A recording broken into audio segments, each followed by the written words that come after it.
Greetings and welcome, guys, gals, and non-binary pals, to episode 345 of the Words About Games podcast, the weekly gaming podcast for Words About Games. I'm your host, Amy K. Alexander, joined by the credited game developer himself, David Mark Moody. I'm doing the Trump. I was thinking of that one all day. Howdly doodly do, everybody. I hope everyone is well. It is Friday. You know what that means. Video game news day. It's video game talk day. It's video game day. Well, every game day is video game day, but today is video game day. My mind went completely blank. I was like, like 6 different responses to that went through my head at once, and I just went blue screen crash. I'd love to watch that part back and just see my face go completely blank. Imagine the audio listeners. I'm just like, is something broken? And it's just like, yeah, Amy. She's just driving along, and they just look at, take the hand off the wheel, with one of the hands off the wheel, look away, and then they look on the phone and they go, "Oh no, it's still moving." No, it's still going. And I'm not moving. Moody, your name is in the credits of a video game. It is. It's weird. Weird? But it is. Yes, it's weird. I didn't like. It was a weird, like, little goal. Should we try that again? Let's try it again. Moody, you're a video game credited video game developer. Yes, I am. It's not weird at all, is it, people? If you're watching us right now, we've had a thing, and so we're talking again. Moody told me all about how weird it is to be a video game developer, but he was doing the robot at the time. Meep morp. What's funny is develop a game. What's funny is from my perspective, like if I just leave the part where you just start glitching out, from my perspective, you're talking and I can't understand you, but I am just sitting there going, like, very politely, just that's awesome. I'm so happy for him. I don't know what the fuck he's saying right now. He could be saying the worst thing ever, and I have no idea. I'm just nodding away. It's good though. It's cool, right? Yeah, it is cool. It's surreal. Obviously, like everyone knows, I've got my next one coming out. I've got Bramble coming out at the end of August. No, end of August. End of August. What the end fuck? Of April. Exclusive Words About Games podcast. No. We've delayed it. Just haven't told anyone yet. Bramble's delayed. Bramble. 27th of April. I'm looking forward for everyone to see it. IGN just put out their final preview for it. All right. Yeah, it was an interesting read. I won't lie. When I was reading it, I didn't read it. No. How weird is it? So how weird is the difference between reading a preview for just anything and reading a preview for something that you've worked on? Weird, but also a bit like surreal at the same time, because it's like you're listening to them and you're going, I can see that. and then you listen to him say, what the fuck are you talking about? But no, honestly, no. I'm still excited for everyone to play Bramble. I think people are gonna enjoy it. I think they're gonna have a lot of fun with it. I know you're excited to play it, Amy. You're gonna delay Star Wars so you can play Bramble first. I mean, and every other fucking video game. Yeah. I didn't reply to that. Apologies for that. That's all right. But no, yeah, it's interesting. That's cool, because like it's really weird. So like, do they do the thing in the preview where they go, and if the full game does this, and then you're just like, pretty much. Because I mean, look, I've written and done and like spoken aloud like hundreds of previews of games in my time. And I always do it. It's a thing we always fall back on. It's just like, well, this thing was interesting, and if they do more of that in the main game, that's going to be also interesting. It's like tropes of video game previews. Yeah, pretty much. It really, really is. But no, yeah, it's hard to describe. Like, I'm saying all the same words and everything, but it is hard to describe. I'm just like, to see what it was like last year was such a roller coaster for me. Obviously, like how college was going at the first quarter of the year and everything. Obviously, you know what happened and everything, and then me getting a job at PlayStation, which was like the biggest thing I've ever happened to me. Yeah. Where I was QA testing for PlayStation for 4 or 5 months, and then I get a full-time job at the place I'm at now, Merge Games, and I'm having the time of my life. I won't lie, I'm having fun. Difficult days, there's fun days. Like the launch day was a really fun day. Busy, obviously, understandably, but it was a really fun day, and just to see how proud everyone was at the end of the day, and we were just like, just everyone running around, like, and you've got the big TV with the reviews or like previews or whatever, because it's in early access, playing on in the background, and there's a server on fire in the background, and there's a community manager crying under the desk, drinking fucking Jack Daniels. No, that's what happens when EA create an open world game. But no, it's gone really well. It's going really well. Very positive reviews on Steam overall right now. People who are enjoying it do understand like it's an early access game right now, and we're going to be listening to the public and speaking to the people who really want to delve into this game to see where we're going to go and direct it. We've got a roadmap right now. Our next big update will be coming like sometime in spring, which is out there and everything. And then we've got a roadmap, an additional thing coming in the future as well. So it's like, yeah, it's really, really good. It's really busy, and it's a lot of fun and everything. So awesome. Like shout out to like all the team and everything. But a shout out to one of my I won't name him. I'll just say his position, the senior QA tester of our team. He's like him and the other him and his team basically like really worked their asses off to get this game into a really great condition for launch and everything, and they've done an incredible job and everything. So excellent. I'm glad you found the understanding early access audience, not the people who demand a finished product. We do get the every early access game does get that, sadly, and we have. I won't deny that, but yeah, there's some funny ones out there. You can go and see them. They're there. It's not that hard to find them. in the Steam reviews. It's really, really funny. But no, yeah, it's like when the feedback we're getting is like really, really good, and we're knowing where we're thinking we're gonna go for the game. Well, that's what I'm getting told anyway by my manager and everything. So it's like it's really, really good. We're excited, and yeah, but they're busy. Like the people who've like hardcore developed this game, they're really busy right now. Like me, I'm on other projects right now. Sure. that's I think that must be the beauty of working for a publisher instead of a developer. Like you can just go, oh cool, that's done. Just wander off. The main thing is we are a more publisher, but we are like trying to slide more into the development side. We have got our own development who have created Small Land and everything, and like the team's done an amazing job. Like this game was already heavy in development before I even joined the team and everything. So it was like I joined in September, October time, like so. Something like that. So 6 months, really. Basically, 6 months. Fucking, I've been there 6 months. You've been there a while, matey. Holy shit. Oh, Smeg. I just clicked with that. So 6 months been there with Small Lands, like from when I first saw it all the way to what it is now, is a completely different looking game, and it's really great. It's like seeing that process, people I don't think really, really realize. Like you say it all the time. It's amazing how developers even get a fucking game out. They're magicians and everything, and you really, really are. Like I just go out and break the fuck. Yeah. That's my job is to break it and report it. I broke this. This is how I did it. These are the steps.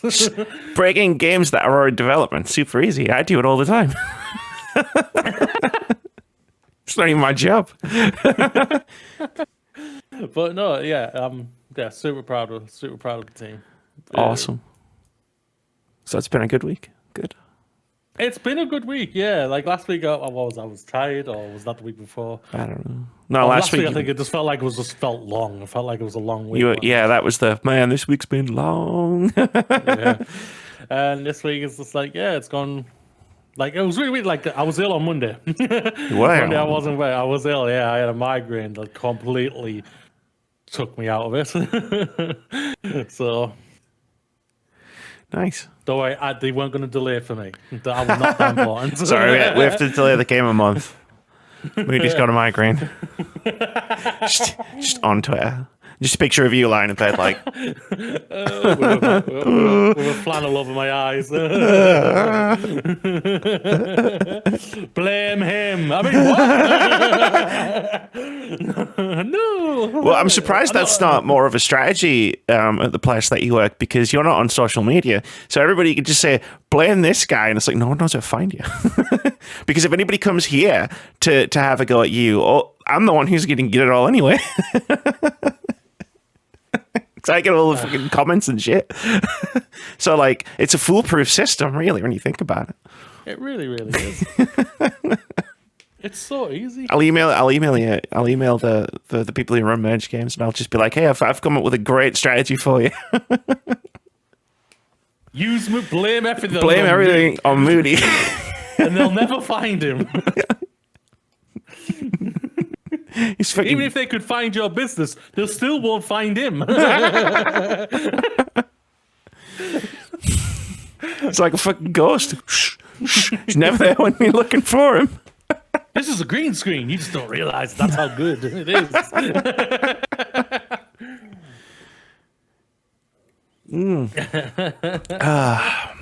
Fun times.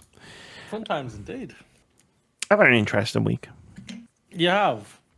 Yeah, I did now a certified mental health first aid champion from, like, I can't remember the name of it. It's like the proper mental health association of England or the UK, one of the two.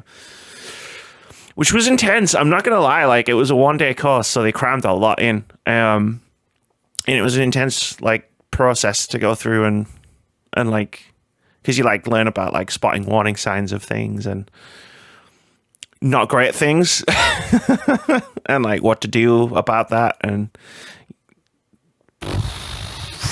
they scheduled it really well, because you get to the second half of the day, and then it's like, cool, now we're gonna talk about suicide. Oh, lovely. And it's like, okay. And it's like, they do the person who did it, he was amazing. The instructor who did it, he was like, no, we're telling you all this stuff, but, like, this is like, for you to come across this in this way, it's like, it's going to be rare. Like, it may never happen, but we need to give you the tools just in case it does. And it's like, okay, cool.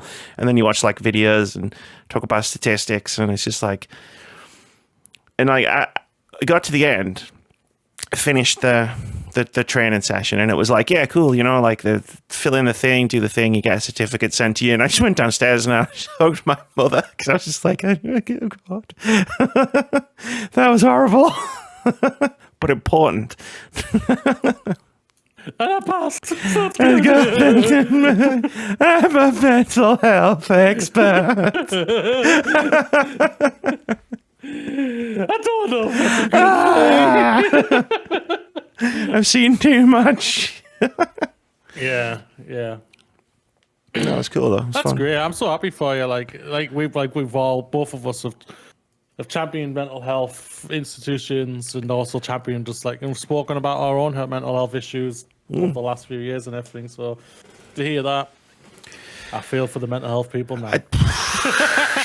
People are going to be like coming up to me, and they're going to be like thinking I know what I'm doing, and I'm just going to be like, oh no. But no, they said it wouldn't happen. They said it wouldn't happen. It wouldn't happen. It's good though. It's just like, you know, you want to better yourself, right? Like, learn, definitely. and grow and change. And this opportunity came up, so I just grabbed it and decided to take advantage of it. It was going to be an easy day off, Oh, and then no. it bit you in the ass. No, I was asking someone, because I know someone who did it before me. That's, like, kind of how I got onto this. So I was like, I knew what I was going to get myself in for. And they send you a book. So, like, before the course, there was, like, this like book. It's like, if you imagine, it's like a thick magazine, in how thick, how, like, big it is and stuff. And it's got all sorts in there. And it's like, so I was, like, flicking through it before the course, just going, yeah. I quit. I'm happy for you. Like, it's a good thing. Like mental health, it's important for both of us, and, like, to know that I can call you anytime now, literally, and you've got a certified certificate to say you are a mental health expert.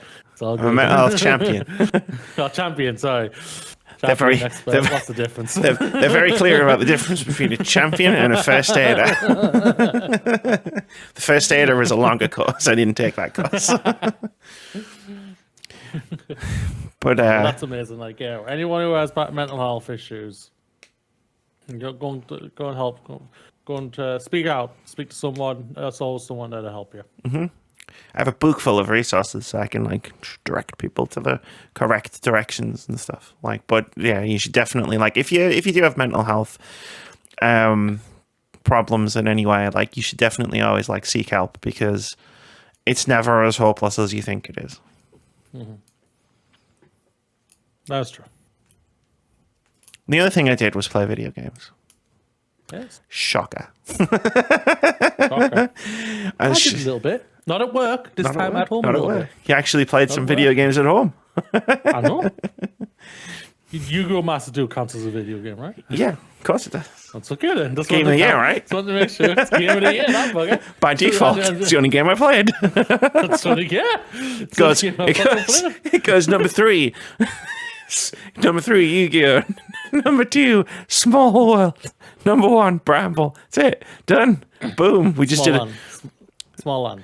Small Land. Why do I keep calling it Small World? Is there? I don't know. Hold on. I think it's something. I know that. It's a board game.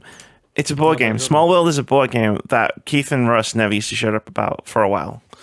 That's maybe why. Because I think they're in your head. Because I think that's on Steam, and it's like I think that's why they were like, "Hey, let's play this." In fact, I think Russ bought it me. I think I might actually own it on Steam to play it, and I never played it.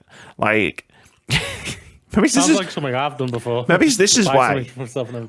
Yeah, maybe this is why like Russ and Keith never want to play multiplayer games with me anymore because they bought me because they always like buy so many of them and then go, "Hey, here, have this," and it's like I never get around to playing it because I don't want to. That's fair. Yeah. You have reasons. I have reasons. Not wanting to do something is a good reason for not doing it. Mm-hmm. There's a reason why I haven't bugged you over doing that multiplayer game I suggested. Because I'm thinking, I don't think she'll actually ever want to play it, so I'll just leave it alone. Oh. I mean, I have played it before. Yeah. It's talking about Star Trek Online. You messaged me last week. Yes. Like, I was a founder of that game. Like I pre-ordered it. I did the betas and the trials and all the demos and everything that was like pre-released. And there goes my pen. And like played it at launch and stuff. Like it just, I don't know, bounced right out of it. I did play it again at some point because it's on Steam. I've played it on Steam. Like I've got hours in it on Steam. And again, I played it for a bit, but it was just like. I'm like, you know, when you reach a point where you're like, I have gotten what I wanted to get out of this situation. I think I just ran around Deep Space Nine for a couple hours. That might be the whole reason I downloaded it. Understandable. That's understandable. Like, there's a story part that you do go to Deep Space Nine in the story. That's just like, yeah, I remember meeting the Enterprise, like the original Enterprise, in a quest or something at some point. And I went really deep into like customizing my bridge crew.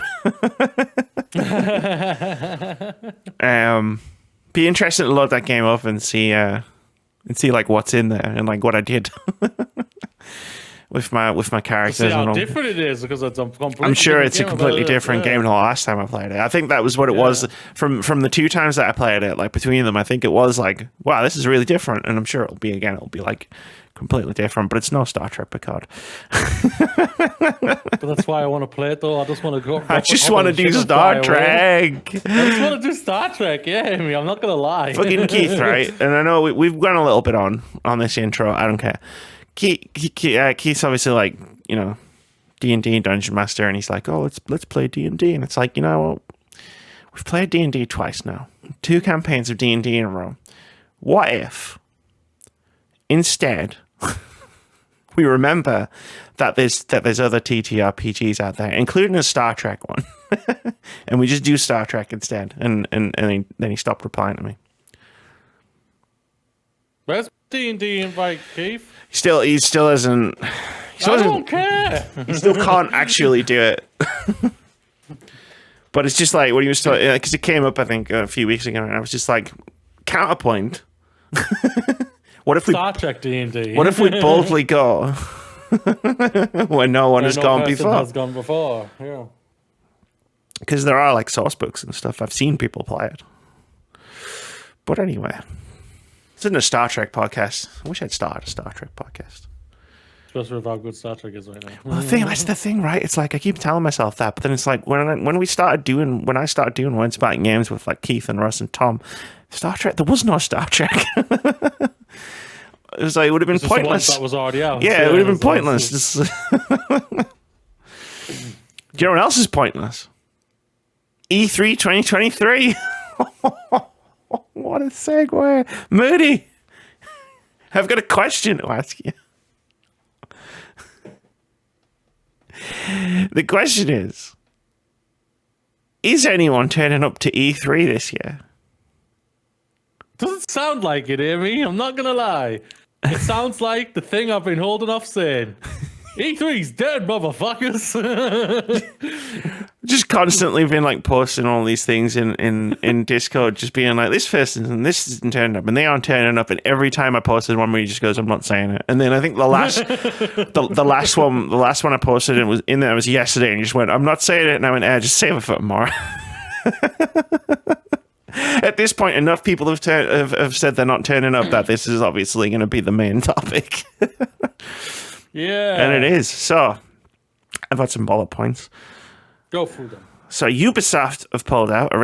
They originally signaled their intention to be at E3 2023, but they pulled out this week and are opting to host their own Ubisoft Forward on June 12th. Presumably to address their workplace culture abuse or announce Assassin's Creed. I don't know, one of the two. Yes, I did write that in there. Sega also pulled out of E3, quote, and said, quote, after careful consideration, we have decided not to participate in E3 2023 as an exhibitor. We look forward to sharing more information on announced and unannounced projects in the future, end quote. Tencent also announced then on attendance via a spokesperson. Then Devolver Digital announced on Twitter that they wouldn't be attending E3, or at least their usual spot in the car park outside, but that they would still be publishing a Devolver Direct, so at least summer is saved. An IGN report cited PR and publishing sources who say they aren't certain of anyone who is definitely attending E3 2023. It's only 3 months away. Funny enough, that's going to come up. Nintendo, PlayStation, 2 months away. And Xbox have all already confirmed they wouldn't be attending, though Xbox have committed to hosting a showcase on June 11th. So I've got a list of everything that's happening at the summer. The building where E3 is going to be. Yeah. They're literally there just to flip them off. So there's a list of things that are happening over the summer that I've pulled together that aren't E3 related, or like not E3 last year. But there was something else I wanted to say. Where it's like I was searching Twitter to see like what people were saying about E3, like people, not random people, like games industry people. And I saw this tweet by Rebecca Valentine, who actually wrote the IGN report that I was just talking about with Kat Bailey, and it said, quote, tag team effort from Kat and I. GDC was so weird because people kept asking me if I knew what was going on with E3 in hopes I had some info that would help them plan for a massive event that was just 2 months away, end quote. And Jason Schreier also wrote, quote, one consistent conversation at GDC last week was, is your company going to E3? No idea. Is it actually going to happen? Who knows? End quote. So the key theme seems to be a complete and total lack of planning by the ESA and ReedPop who are running E3 this year, because that's 2 journalists who went to GDC who have both high-profile journalists. Yeah, high-profile journalists who have both been like asked by, I'm assuming, like game development people, do you know what's going on with E3? Or overhearing conversations of game people going, do you know what's going on with E3? Like, Rebecca literally says people were asking her if she knew what was going on. I was reporting all. It's like, no, you're supposed to tell me so I can report on it. But apparently that's not how it works. It's not how the Force works this time, Amy. Thoughts?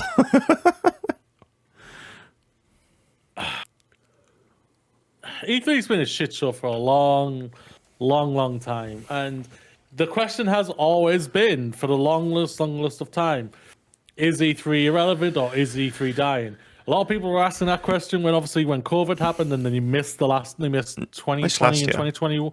They missed 2020, 2021. They missed 2020 and they missed 2022. There was an E3 in 2021. I'm sure there was. Yeah, well, it was online only.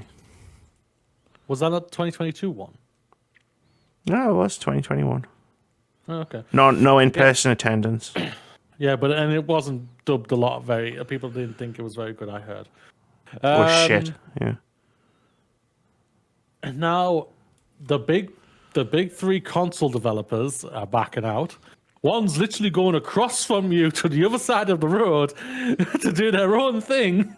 We're in front of you. This makes me laugh. That we could come across to you guys, but we're gonna go here instead because we own it and it's cheaper. Yeah, it's the thing, isn't it? It's the thing in the joke we've been making for weeks. It's like Phil just sticking his head out, looking down the street, going, "Oh yeah, we're over here." But like, basically, yeah. It has been the perpetual like discourse of E3 for years. It's like, is E3 still relevant? Is E3 dead? And it's like, it doesn't sound like at least E3 2023. When I say E3, I'm just talking about this year. I'm not speculating on the future right now. But like, it does sound like E3 is going down this year, not because publishers and companies think that it's irrelevant or that they don't need it, but just because nobody knows what the fuck's going on, and they've got to plan this stuff like in advance. 9 times out of 10, the big companies like the AAA developers and big console developers, manufacturers, are like, they're the ones who they start planning E3 6 months, if not 7 months before E3 is meant to happen. 9 times out of 10, they're starting it the year before. Like December, pre-plans, and then have a proper discussion in January, pretty much.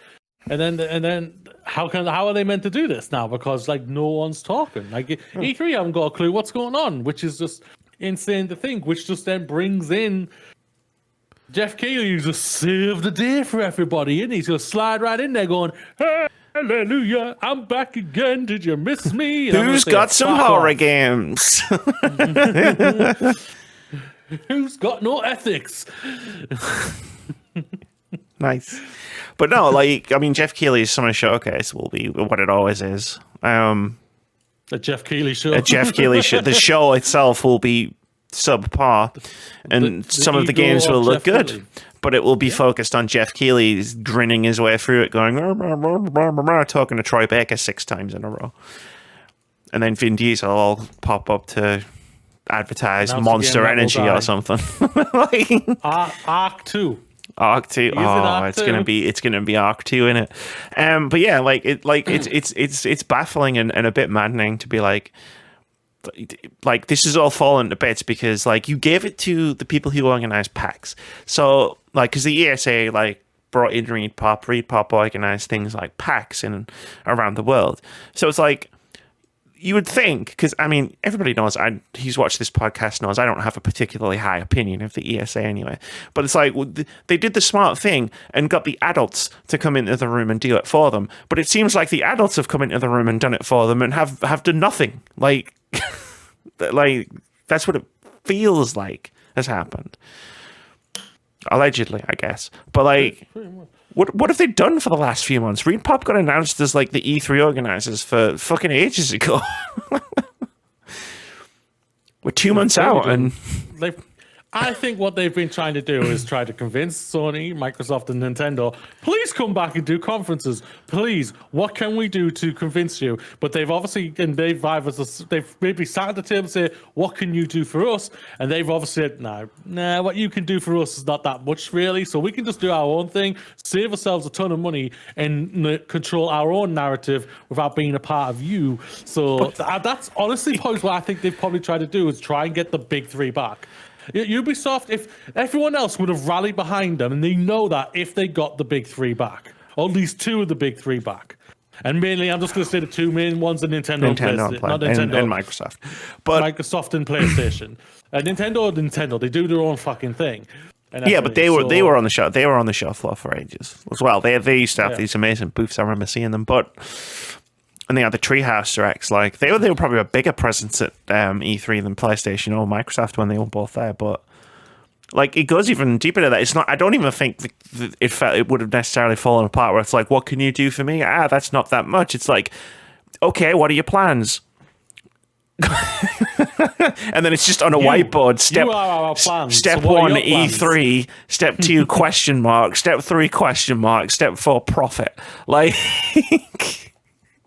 what? Save E3 at the end. Save E3, like you actually have to plan a show, right? Yeah. That's how this all works. So here's a question to you. But at the time of recording, we're basically 2 months out of this thing. Uh-huh. It's going to be May, basically. So it's May in a couple of days. I'm going to say, done. It's cancelled. What's the odds E3 gets cancelled? It's going to get cancelled. Like, it can't not. Like, who's going to turn up? One's gonna, yeah. At this point.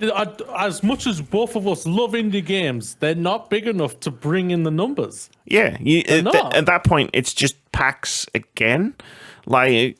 heck, it's EGX Res or US Res. Yeah, and hey, fucking... And that's never been big, though, either. That was never big, either. No, EGX is tiny. Well, I know compared to E3, I can appreciate, but you know where I'm coming from. It's just tiny in general. I'm only going off what I've always thought. I was never at Res. Res was good, but it was never massive. When you went to EGX, the main thing, it was a lot more bigger and had a lot more people coming and everything. That's basically what will happen here.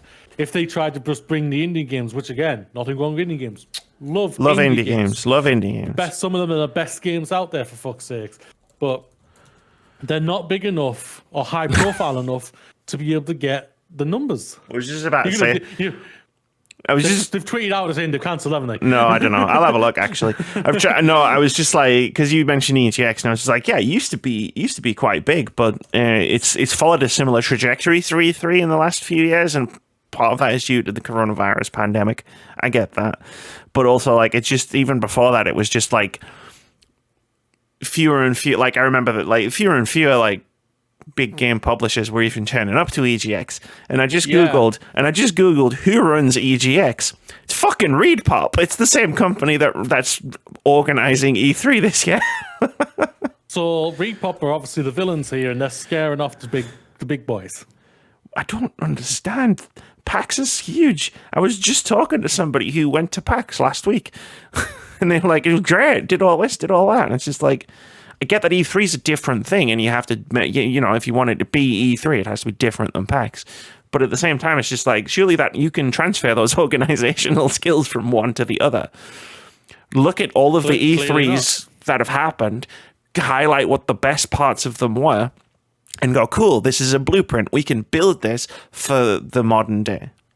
But apparently what happened instead was they decided not to plan anything, because if you've got like baffled game developers wandering around GDC going, I don't know anything about E3, like you've already fucked it. Like it's already fucked at that point.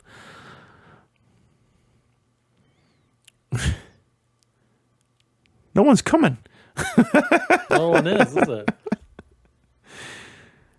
It's like that awkward party you tried to organize when you were a teenager, but no one turned up, so it was just you. It's just gonna be a ReedPop in the middle of this giant empty show floor, while somebody off on the corner starts shouting about the metaverse.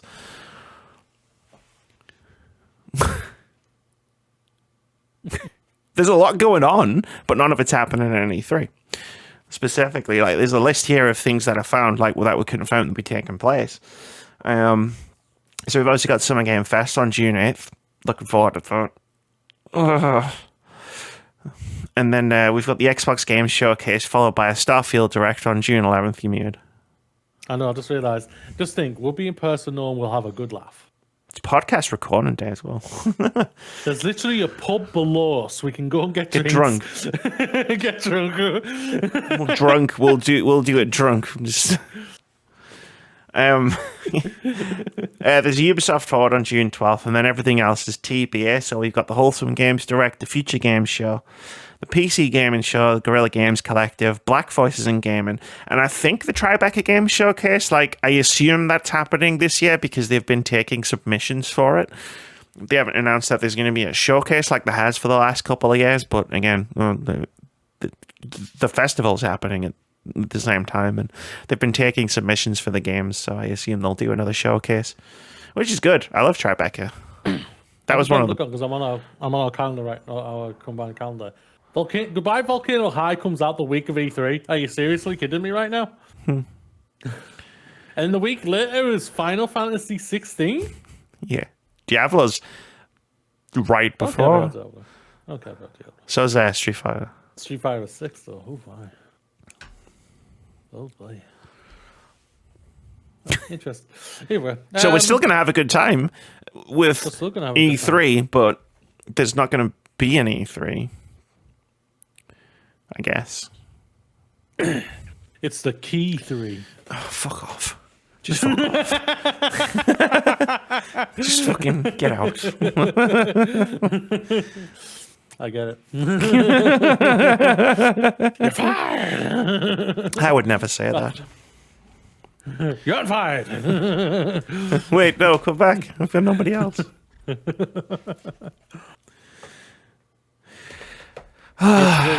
It's like, it's been 10 years. 10 years since that amazing E3 where PlayStation went out literally and did the 1, 2, 3 punch against Microsoft when they revealed the look and the whole price of the PlayStation 4. Here's how you share games on PlayStation 4. So within an incredible E3 and then obviously them having other great E3s. And Microsoft had good E3s as well, but they're just always overshadowed by PlayStation. Yeah. Between a 10-year period, E3's gone from the height of incredible relevance to zero relevance within 10 years. And a lot of it is their own doing. Yeah. That's the thing. It's not like the internet moved on or like the games industry moved on from E3. Just because that's the way things were going, you know, it's like Blockbuster. Like E3 right now reminds me of Blockbuster Video, where it's like, hey, maybe like you're the most popular thing right now, and you're totally relevant to like, you know, everything, but things are changing, and maybe you need to adapt to those things that are changing. And E3 just went, nah, we're good, and like, you know, like Blockbuster did, and we all saw what happened to Blockbuster. Well, the thing is, they did try to adapt, but they adapted in a way that people didn't want. When you watch E3, people don't give a flying hoot about content creators. I don't mean that in a nasty way for people who watch and like do content and videos for E3 and everything. Like you and me, we're going to watch whatever this thing is going to be in June. It's going to be content that we are creating and everything. But it's like for people who like to see them on stage or anything like that, people don't give a fuck about them. No. Not in a nasty way. It's just like, we're not there for them. We're there to see the incredible video games and see hopefully some amazing pops and some amazing games. Like I remember bloody seeing, like, watching 2013 and literally seeing Final Fantasy Versus 13 turn into Final Fantasy 15. And I'm like, oh my God. Because I still had the love for Final Fantasy then. I still have a love for Final Fantasy. I was going to say, you don't have it now? I never played 15. I had no interest in it. But then I also then they revealed the teaser of Kingdom Hearts 3, and I was a Kingdom Hearts. I loved 1 and 2. I tried 3, I didn't enjoy it. More than me. But I remember when that happened, and I went, oh my fucking God. Then the year or 2 years after that, Final Fantasy 7 remake. After that, God of War, Ragnarok, God of War, freaking Bear McCreary, the orchestra, the Bond thing, and you know, Ghost of Tsushima, and Resident Evil 2, Monster Hunter World, Death Stranding, for fuck's sake. All of these big, incredible moments. You're Breathtaking from Xbox, which was still, I believe, technically kind of part of E3, even though they weren't at E3, but they were still saying E3. But either way, they were still saying You're Breathtaking. That was at E3. And I'm like, come on. Well, you know, Nintendo doing the thing where everybody was Muppets. That was incredible. How have we gone 10 years? 10 years. And we've gone to, the E3's gone to irrelevance. Again, like, it didn't need to. Like, yeah, E3 could have still been a powerhouse, you know. But for whatever reasons have been going on, like they're just terrible fucking management behind it. Yeah, I think that's it at the end of the day. That is it at the end of the day. At the end of the day, whatever goes on in June, I know you and me, we're going to sit back, we're going to have a dumbass fun time, and it's going to be some great fun games. as hell. And see some great games. Completely ignore Jeff Keighley. Just look at it this way. I'll probably even mute him while we're talking. Just look at it this way. Moody is gonna be in arm's reach. So if a game she's really excited for, Hollow Knight, happens and they say it's releasing, oh my god! I'm gonna suplex Moody like Leon does in Resident Evil 4.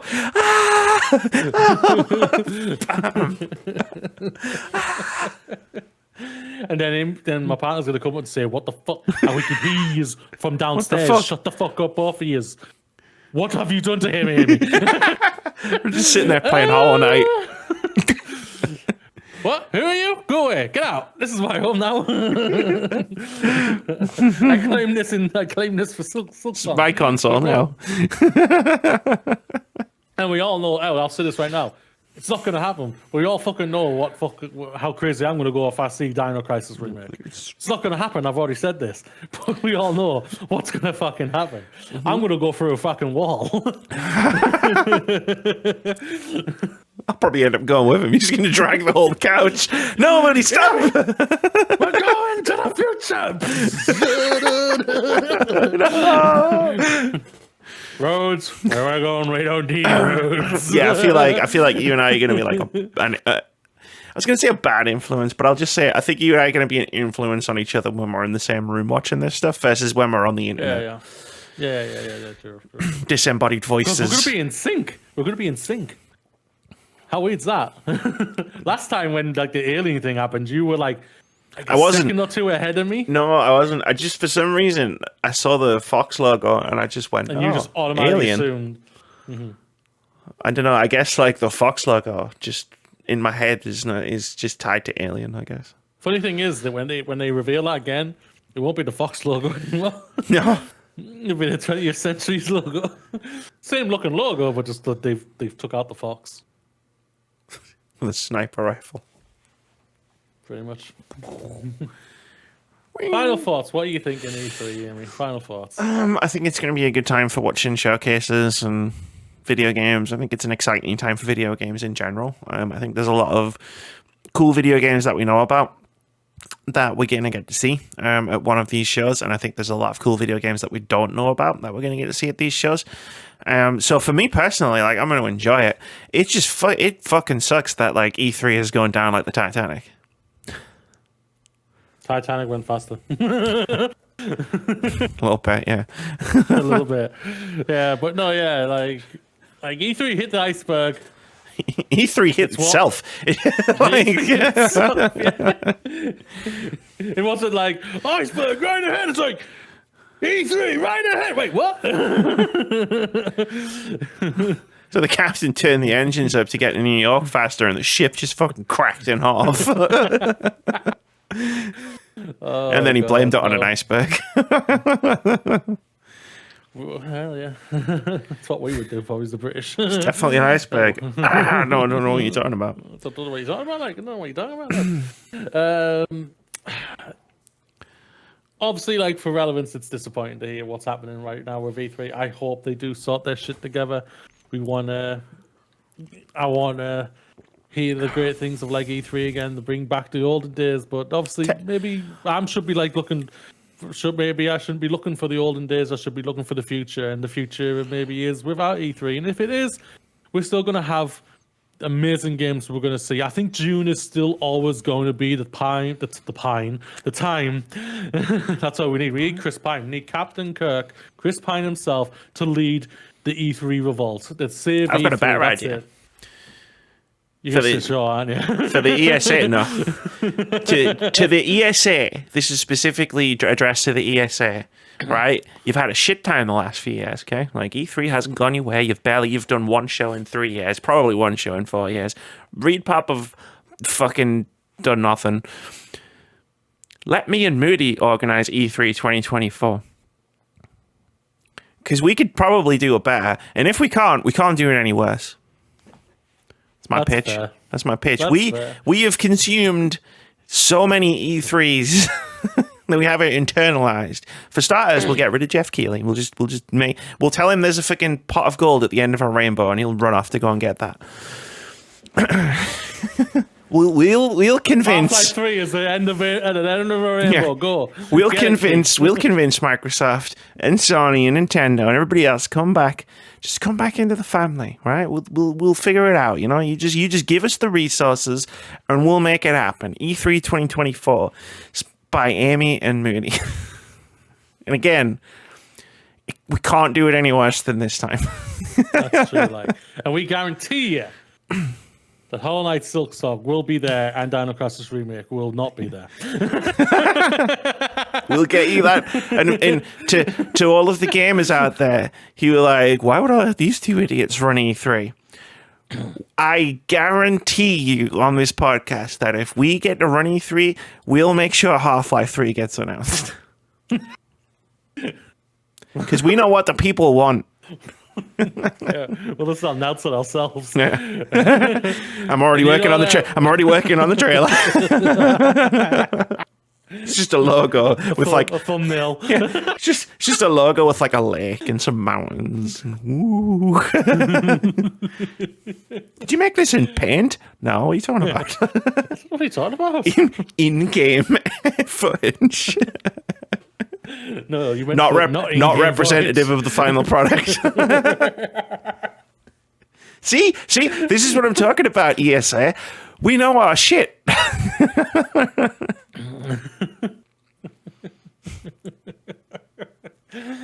Oh god.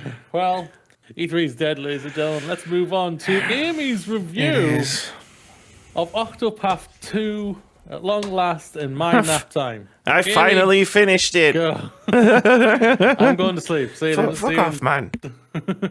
You know how when you're reviewing a Pokemon game, I sit there and I ask questions and I nod and I don't take a fucking nap. And there's been a lot of fucking Pokemon games. In you when you're listening to me. Been a lot There's of no fucking one in there Pokemon when you're games. listening to me. You're on autopilot. That's just because I've done it so many times. I'm like, oh yeah. Was there a Bulbasaur this time? No. Only in my heart. All right next to me. And above me. Where's me? And above me. There we go. And Just- below me. and there.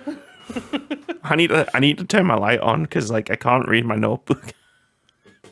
That's not good, is it, Amy? Wrote all Amy! these notes. Octopath Traveler 2. Yay or nay? Yay. Okay, thank you, back to the It's time for Indie Game of the Week. Time for what's this game we talking about, Amy? That's how we should do game reviews from now on. Yay or nay?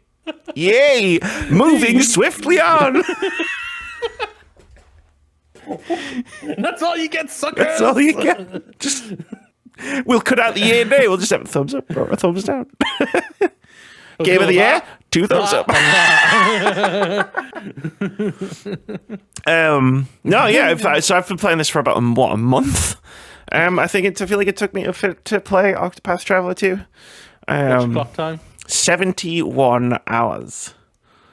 Is how long it Really? took me You to couldn't have clock got up. the. You couldn't have got the. You went over 2 hours of the sweet spot. Seriously. I did, yeah. Well, the fucking last boss fight took that long. Feels like, but yeah, no, I played it for about 71 hours, give or take. I played the first game, so like for context sake, I played the first Octopath Traveler 2 for about 3 hours, and I always wondered why I never played Octopath Traveler 1, and I remembered it's because my Switch controller broke while I was playing it, and then when I was getting the new one, I ended up playing other things, and I never went back to it. I knew there was a reason, but yeah, so Octopath Traveler 2, it's a turn-based throwback RPG. Sort of like a throwback to classics like the older Final Fantasies. The name is a play on the fact that there's 8 main characters. You go around and you recruit them, and they all have their own stories that you blasting around the map following. And then eventually, once you've done all of their personal stories, it all comes together in sort of one final chapter that ties everything together, and then you do a final chapter, and then boom, you're done. And it only takes 71 hours. Boom, you're done. Boom, you're done. It's good. It's no, like to say, yeah, I really did enjoy it. I've played a lot of this type of RPG over the past couple of years, like Triangle Strategy, Bravely Default 2, Live Alive, and like I've played like some of them I've put like a significant amount of time into, but then just sort of like bounced out of and been like, all right, cool. Like I've gotten everything out of this that I want to get out of it. But with Octopath Traveler 2, I just fucking fell in head first. And like I just kept going and kept going and kept going. And then I was like, oh, I'm going to finish this. Like it was this weird sort of revelation of just like I'd gotten all of the characters to their final chapters. And then I just had to like play through the final chapters and then do the last bit.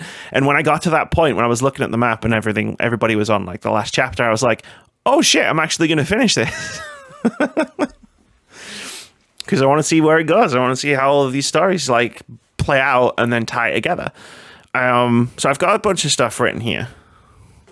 I in my notebook, I made a point of keeping it to 2 pages. So like I only wanted to talk about the stuff that was important, all the stuff that was like at the forefront of my mind. So most of it centers around gameplay and storytelling, and there are a few critiques in there. But where would you like to start? Start with the most important thing: story. The story. So the stories, like I said, they're you get the 8 different characters, and they are separate. So like, you know, it's a party-based RPG where you recruit the characters and then you form a party of 4 out of the 8 different characters, different combinations, and they're all different classes and stuff. But the stories that they go on, like, they're separate from each other. So when you're playing through a Partitio chapter, for example, like the only character from the party that will be in that story is Partitio, and then obviously when you do the combat, you've got the full party, which is cool in a way. It gives the side characters that are in that story like room to breathe and room to like talk, because you don't have like a huge party of other main characters talking. And I see why they've structured it that way, because of the way you can recruit the different characters. Like the game couldn't possibly know who you actually have in your party and who you don't. So like writing all of the different, like, oh, well, if Casty's here, like she might say this, but like you might never have met Casty. So like, you know, like the game would freak out.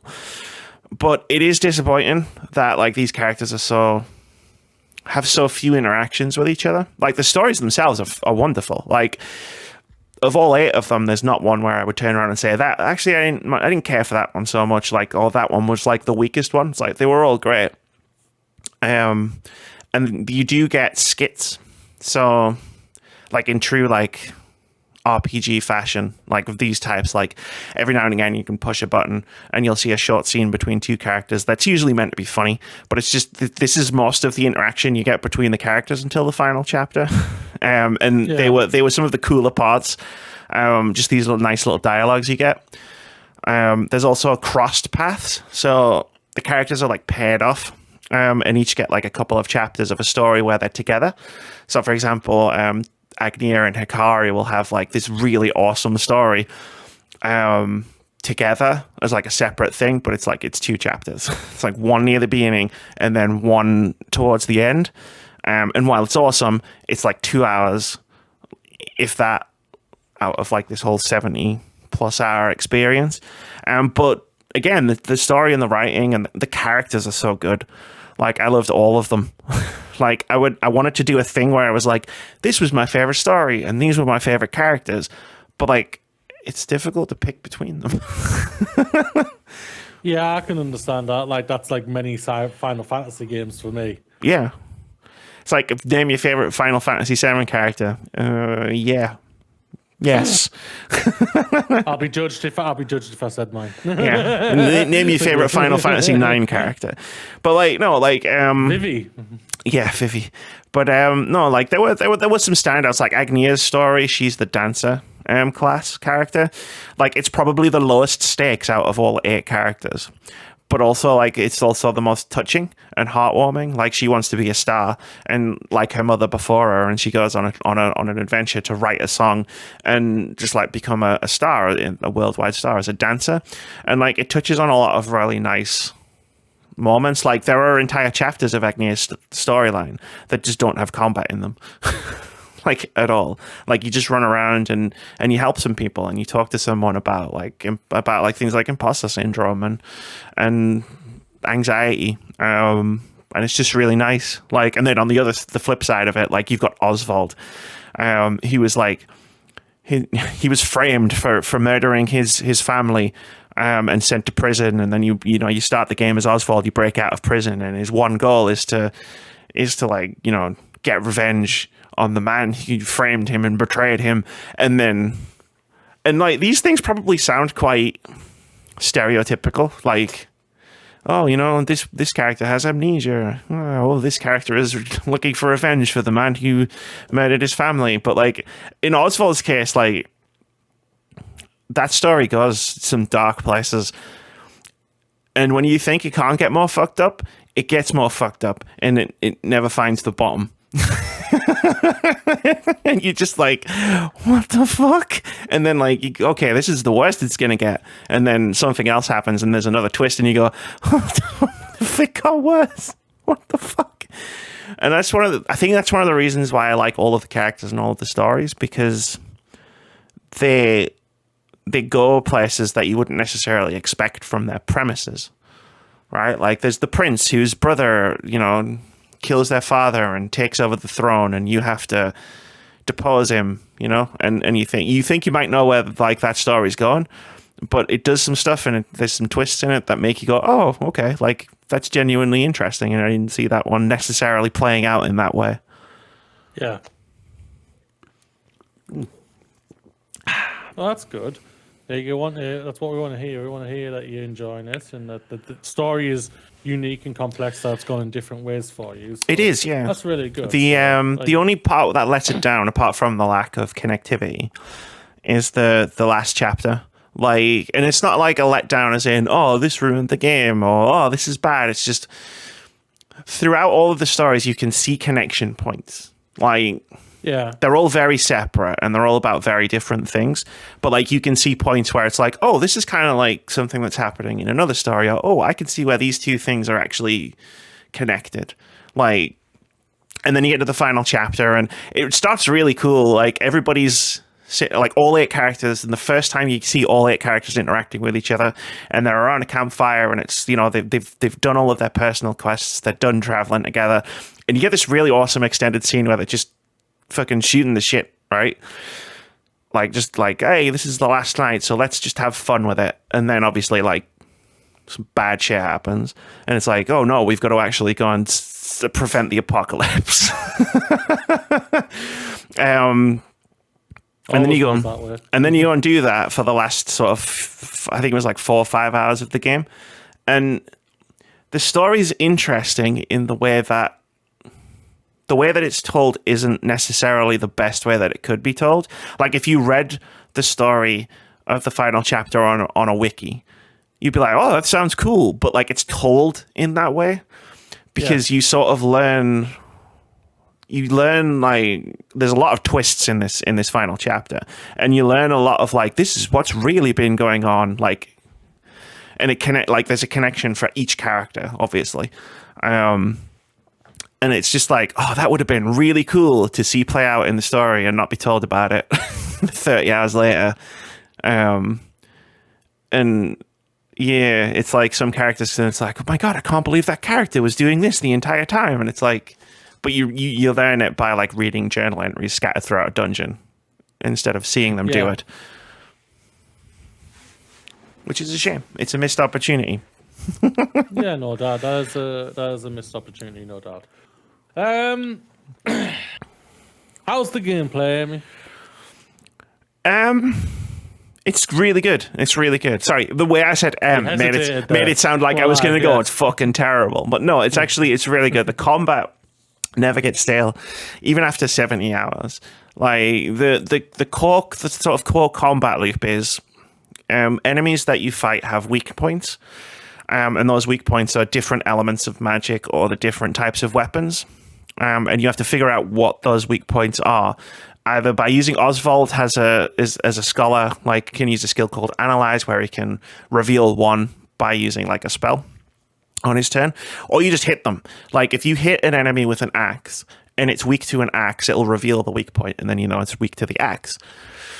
And the reason you hit those weak points is to take down shield points. So if an enemy has 8 shield points, you need to hit their weak points 8 times.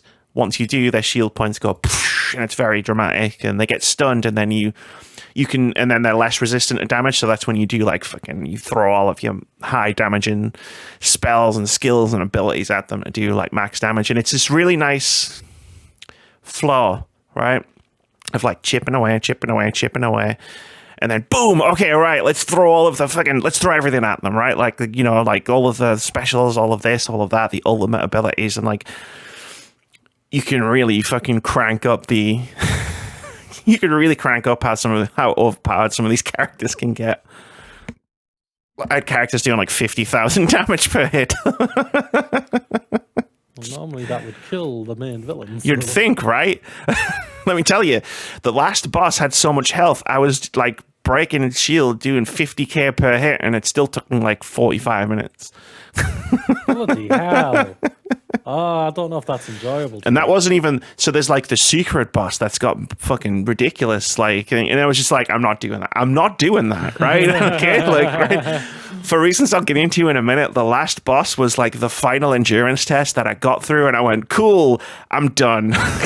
I'm out. I am done now. I'm going to watch this. I'm going to do this last little epilogue, and then I'm out. But no, it's really good. And it flows really well, and because each character is so unique in their own abilities, like each character has a class, which is what they're named after: Oswald the Scholar, Agnia the Dancer, Throné the Thief, and that comes with a specific set of skills and abilities. But each character also has a unique ability just to them. So Casti, for example, is an apothecary, and she can use ingredients that you find or buy to create potions or concoctions, I guess, hazardous concoctions they're called. So like they can debuff enemies or buff your own party members. And you can assign characters secondary jobs. So you go out and find licenses for them. And most of the secondary jobs are just the same classes. So you can have Casti be an apothecary, but if you find the cleric license, she can also then be a cleric and have access to all of those skills and abilities as well. Just not the one unique one that's unique to the cleric character. And then there are secret classes that you can find, which no one's assigned, and then you get them and they've got ridiculous abilities. And then it turns out you need those ridiculous abilities because you get to the last chat. So you go through the game and you do this and you're having fun, and the combat makes a lot of sense, and it's really fun to like try out different combos and figure out how like characters can work together. And then you get to the final chapters of all of these characters, and I don't know how everyone else experienced it, but for me it was like I got to the final boss of one of the characters, like final chapter, and it just went bam, and I was done. And I was like, holy shit, that was way more difficult than I was expecting. Maybe I'll just go and try a different one. And I went through a different character's final story, got to their last boss, bam, I got fucked up again. And I was like, oh shit, like you hit this like difficulty spike, which isn't necessarily the game going, we're going to make everything really difficult. What's happening is the game is going, you actually have to understand how this game works and how all of this stuff fits together. And you actually have to start using combos properly. The example I use, just to like explain it in good detail, is the character Partitia has an ability called Sidestep, which lets him, he can cast it on himself, and it lets him 100% dodge the next physical attack. And you can use BP to like boost abilities. So you can, if you use maximum BP, he can do it 4 times. So the next 4 physical attacks, he'll just dodge. And then, if you combine that with a secret class called the Arcanist, you can cast an ability on Particio that lets him be able to use his individual skills on the entire party. So essentially what you can do is you can put those two things together to cast Sidestep on everybody and essentially make your party unhittable by physical attacks. And that's how deep you have to go to really get through some of these boss fights. Like, you have to really go, okay, this boss uses 100% physical attacks, so if I use this ability, he's not going to be able to hit me. And it's intense. And then eventually you just get so over-leveled because you settle on the party that you use, right? And eventually, because you're doing 8 of these fucking things, you get so over-leveled that you just... The first boss that I did completely curb-stomped me, and I saved them until last. And, like, fucking my characters were, like, level 60, which was, like, 15, 20 levels above the recommended level with, like, maximum gear and stuff. And it's like, I broke the boss and then killed them. 2 turns. Sounds about right. I fucking spirit bombed their ass. Boom. Spirit bombed their ass. Yeah, man, I just powered up so much. I just like they couldn't handle the damage. But again, it's like it's not necessarily a critique. It's just like you really got to be prepared for it. Yeah. And then the final boss does this thing where it's like you get to use all 8 characters. Splits it into 2 parties, and it's an interesting mechanic in theory, and it's cool because, you know, you've got all 8 characters, but it's like these are the 4 characters aren't leveled up. Because it's not gonna work. Because this is a throwback RPG, and in old RPGs, the characters that weren't in your party don't gain XP. Which is a mechanic I love. Throwback RPGs, like I love, but can we that mechanic? We need to throw that back in the bin and leave it in the 90s. I hate it. I fucking hate it. When I had to go, like, it would be like, oh, I have to go and do Casti's final boss. She's so underleveled. It's like, so I can either try and go through it, or I can grind out levels for Casti, and it's like, I don't want to do either of those things. Like, why isn't Casti, like, why isn't there a mechanic that just lets them keep up? That's understandable. Yeah. Very much understandable. No game is perfect, Amy. What are the critiques? No, I feel like I just gave them. All right. Thank you very much, ladies and gentlemen. Well done and dusted. The last boss fight is too long. 45 minutes. Yeah, it sounds like it. Yeah. And you got to be on it as well. There's a whole thing. I'm not going to spoil anything that happens in the boss fight, apart from the character mechanic. Like, I wish they'd used that earlier so you could get used to it or know that it's going to happen instead of it just happening right at the end of the game. Yeah. Okay. Is there any other thoughts you want to bring up before your final thoughts? No, that's all right. The music is amazing. And Ochette is my favorite character. That's it. She just thinks about food all the time. And I can really relate to that. When is a Japanese RPG game not?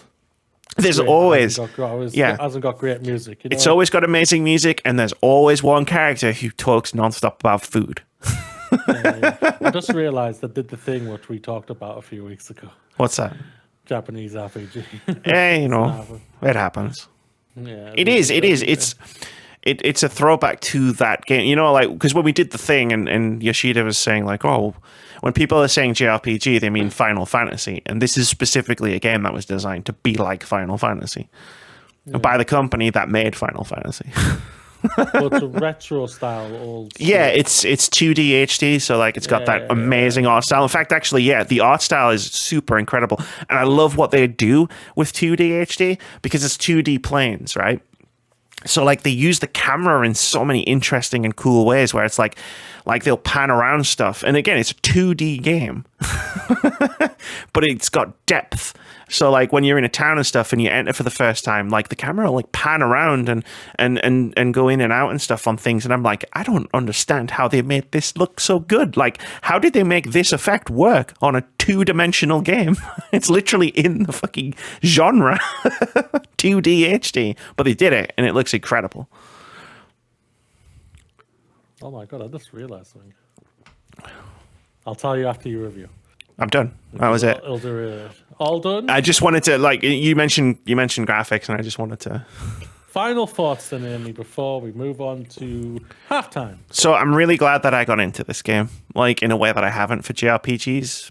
I just did it in the past couple of years. Like, and it was probably a lot of it was timing. Like, I needed a game that I could just fucking, at the end of February especially, you know, I needed a game that I could just go in and not come out of for a while. But this is a really, really fucking great RPG. And if you like this style of game, I feel like you're gonna love Octopath Traveler 2. It's definitely worth checking out. I played it on Switch, and the performance was fantastic. It also is on PC and PlayStation 5. And it's amazing. 5? It's on PlayStation 5, yeah. Did not realize that. Neither did I. Otherwise, I might have got it on PS5. But I got it on Switch, and I'm happy with that decision. Like, I think I was about 50-50 in terms of, like... it is. Wow, I did not know that. I was about 50-50 in playing it docked and playing it handheld. I can't pick my TV up and play a PlayStation game. Impressive. Well, there you go, everybody. You've heard it right here. It's a yay for Octopath Traveler 2. Go and play it when you get a chance. Time for the halftime show, Amy. If you want to play it, I'll tell you where to go and find the Arcanist job. I'm looking at this for the notes. The indie game of the week isn't in there. I'm done with that. Not. I'm done with that for the week. The laptop is coming back. It's time for Indie Game of the Week. This is the thing we do every week where we talk about a cool looking upcoming indie game that Amy has played a demo of. And this week's Indie Game of the Week is Mr. Sun's Hatbox. I'll read a quick snippet of the store description. Mr. Sun's Hatbox is a slapstick roguelike platformer about getting the job done at all costs. Upgrade your HQ, your team, and your tools so you can take on increasingly dangerous and ridiculous missions wearing hats with amazing or questionable potential. So, Moody, I play this demo. And... Yes. Okay, I don't... Like, so the gameplay loop is... it's very roguelike. You go on missions to do a thing, and you get rewards for that and resources for that, and then you go back to base and you spend those resources to upgrade things or buy new things. In the levels themselves are like 2D platformers, and it's very Spelunky-like. Not Spelunky, it's very Rogue Legacy-like, where the characters that you send in can die. If you die on the level, that character's dead and you can't use them anymore. And they have strengths and weaknesses, and some of them are weird. Like, one character was nearsighted, which meant they couldn't see very far, and I was like, I wonder how they're going to replicate that in gameplay. And what they did is they just went, this is what you can normally see. This is what you can see now. They literally just, like, stretched the screen out. So it was like, oh, fuck, everything's massive, and you can only see, like, a little bit. And it's very much like you go in and you kill the enemies, or you grab the crown, or do whatever that you're doing. But when I first started it, it's got a sense of humor that I loved, and I thought Moody would love this. It's heavily sarcastic. Okay. So Mr. Sun's Hatbox is... I like sarcasm. Mr. Sun's Hatbox in the game is a shop that sells hats. And the game begins, and the delivery guy pulls up, and he's got a hat in a box. And he goes, hey, here's your hat in a box. Hey, thanks for your delivery. And then these three guys come out of nowhere, and they're like, drop the box. So, you drop the box, and they rob him, and they run off. And then, the Mr. Sun is like, oh, that sucks. And then the delivery guy is like, don't worry, I'll get that back for you. And it runs off, and you do a tutorial level where you go through like a fortress and you're just chasing them, learning the controls and stuff, but they get away. So the delivery driver comes back and he's like, I didn't get your box back, sorry. And then Mr. Sun is like, don't worry about it, it's no problem. But then the delivery guy is like, no, you paid for our premium delivery guarantee, which means we will get this box back. I'm going to set up an underground base under your shop. And we will get this back at all costs. And then you just go around fucking... One of the first things you learn is that you can... One of the first abilities, if you jump on a guard's head, it knocks them out. And then if you pull the trigger, you snap their neck. So these fucking delivery guys mean business. And that is the level of humor that you're dealing with here. Like it's really fucking enjoyable. Like I played through the demo and I was like, I want to play the rest of this. Like when you get to the end of a demo and you're like, you wish you could just keep playing it. Yes. And it's a sizable demo and you can do a lot in there.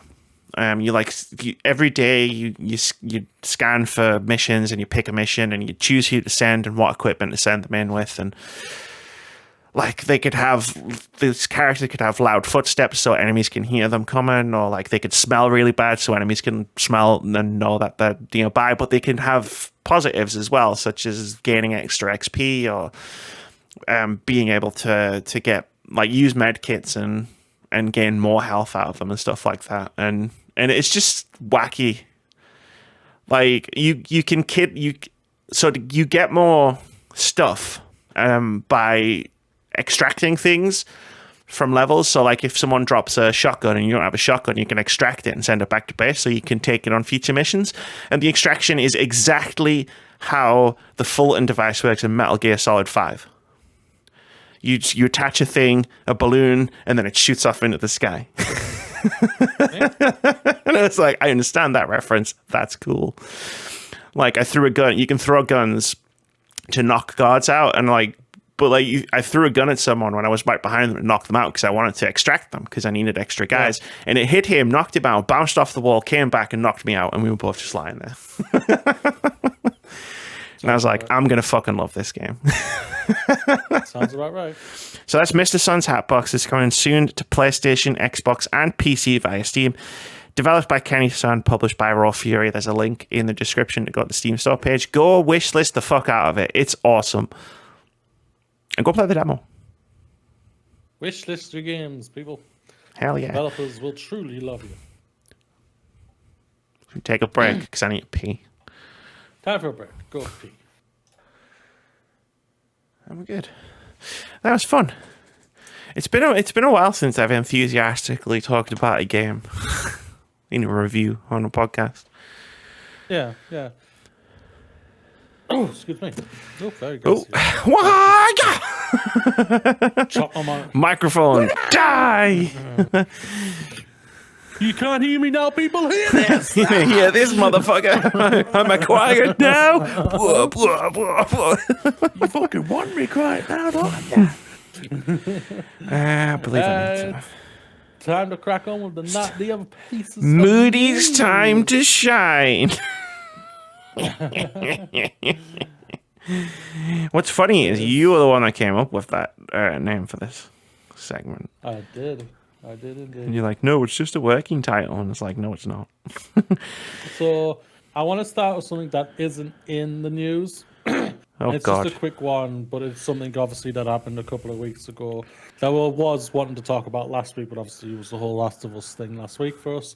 Yeah. That a person who's worked on video games of the sad passing of Lance Reddick. Obviously, he's known more in the for films and everything. Obviously, he's a massive component in the big John Wick franchise. But he's part of one of arguably what I've heard all the time, arguably one of the best shows of all time in The Wire. But he's also been in video games as well. He's a key element. His character is in Destiny 2 and the Horizon franchise. And I'm sure he's done other characters as well in video games. But Quantum Break. It's just. Yes, Quantum Break. Yeah, thank you very much. So I'm sorry, the game weren't that great for me personally, so I kind of forgot about it. Sorry, Lance Reddick. I just wanted to shout out to him. Like when I heard his passing, I was just like, oh my god, especially how young. He's just 60, and apparently he died natural causes and everything like that. But it was just a shock at the same time. Because the guy is just everything he's done, he's always put 100% in. In effort. Hell yeah! And he's just thoughts go out to his family and friends and family and everything. And to you, sir, to you, Lance Reddick, be rest in peace, sir. You will be sadly missed. There's no doubt about it. But you leave a legacy. Oh yeah, Lance Reddick has been a constant in my life. He was in The Wire. Fucking incredible. He was incredible in it, and it's an incredible TV show. He was in Fringe, one of my favorite TV shows. of all time ever. Obviously he's in John Wick. John Wick, the original, one of my favorite action movies I've ever seen. I haven't seen the third one yet. I haven't seen the fourth one yet. But the fourth one. Yes, let's say I've seen the third one. He's in Destiny. I played Destiny and Destiny 2. I enjoyed Destiny 2. But Lance Reddick was fantastic in those games. Obviously, he was Silence in Horizon Zero Dawn and Forbidden West, and he was in Quantum Break, a game I enjoyed. Many people didn't. And nothing to do with Lance Reddick, obviously, but just he's just been there. He's just been always in things that I really loved, all the way for 20 years. I feel like, you don't realize it until obviously sadly things happen and everything, and then you look back and you go, oh wow, he's been in so many things I like or played or something, and it's just there's a lot of actors where you'll see them in something, and then you go, but you don't see them. They'd still work in a lot of things, but you don't come across them. And for Lance Reddick, it was never a case of, I wonder what Lance Reddick's been doing recently. It was always he's in the thing that I'm currently I'm playing or watching. And he was amazing in everything. He just had, I'll say this right now, Lance Reddick, he had a sexy voice. His voice was incredible. I loved him in John Wick 3. John Wick 3, I love the John Wick franchise. 1 is probably still overall the best, but John Wick 3, it's when he gets to do some action. And he was just awesome in it. And I just loved that. I can't paraphrase him, but he was just 80-something caliber, armored Pearson. It's yeah, that's what we want to see. He was just incredible, and all the thoughts go to the family, and rest in peace. Rest in peace. Yeah, I'm glad you brought that up. Yeah, I wanted to bring that up. Yeah, you always keep me right on this podcast. You always keep us right. I try. But also, I'm hearing great things about John Wick 4. Go and check it out, ladies and gentlemen. It's high on my to-do list. This isn't a. Oh, Amy's just throwing it on the pile, and she'll get to it in a few years. This is fucking. I'm gonna see John Wick 4. You want to see some gung fu? I want to see some fucking John Wick. Yeah. Let's move on now to the next story, and that is. Hellblade 2 will push the boundaries of facial animation. Fucking right it will. Fucking right it will. Did you see this video? Yes, I saw this. This video is ridiculous. This is like the train station thing we did last year. Where it's just there's not really a news story here. This is just, there was a video and it looks I was like, oh, okay, at some point they're going to switch to the game footage, right? Because it's Melina Juergens. And she's doing the Aloy, the character, the Senua thing, and it's in my brain I was going, oh, they're going to switch to the game footage at some point. That is the game footage. No, it's game footage. That is the game footage. It looks phenomenal. Yeah, do not deny that. I'm going to be intrigued to see how it implemented into a game. Because I'll just say this. God of War Ragnarok looked incredible. The facial recognitions and everything and designs were incredible. But you also had to run a game. I'm just curious how you're going to balance this, because if you want to go all in on that, which you can, it's not a problem whatsoever. That's going to be a massive gigabyte. You complain about Call of Duty's gigabyte size, but fucking hell, Hellblade 2 could be wee. But no, nothing away from the technology and the artists and everybody who's worked on this feature. What they've shown off, it looks absolutely incredible. We've all been wondering, what's Ninja Theory doing? Well, it's apparently this. Making an incredible looking game, just this demo. No, it's an Unreal Engine 5 game, isn't it? So this is them going look at what we can do with this engine. Mm-hmm. Unreal Engine 5. That's no doubt about it. That looks disgustingly beautiful. Oh yeah. What you've seen, I remember when we were shown the video of Unreal 5 when the PlayStation 5 was getting announced and shown off. When we saw that, we were thinking, "Holy mother of God! This is only 3 or 4 years later."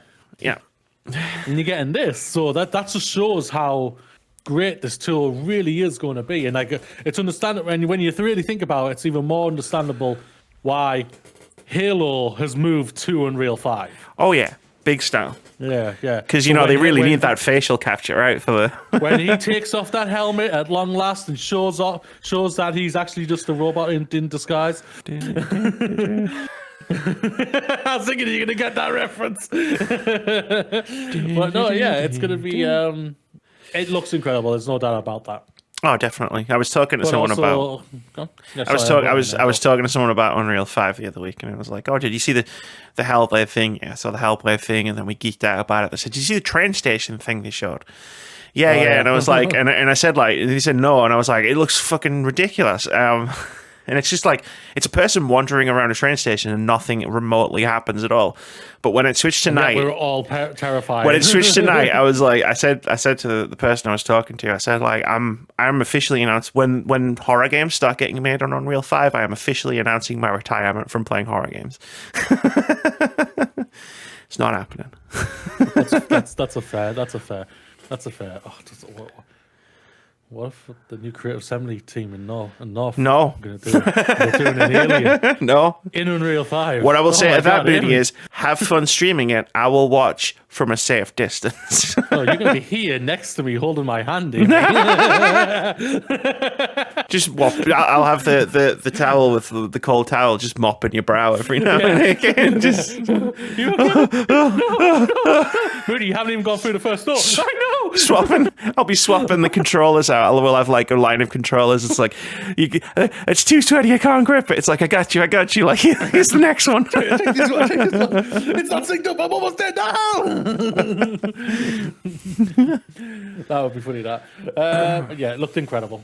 Let's stick with Xbox. Redfall developer working on new term on single player, always online restriction. I'm just going to state this before you read it. What a fucking surprise are we there? Huh? Go on. Oh, I imagine Harvey Smith made himself some friends with what he said, though.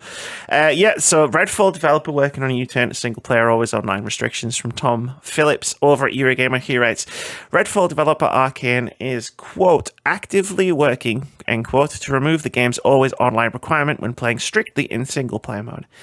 The Vampire Shooter's always online restriction raised eyebrows when it was spotted last month. Now speaking to Eurogamer, game director Harvey Smith has revealed his team are now working to change how the game worked to make offline single player possible.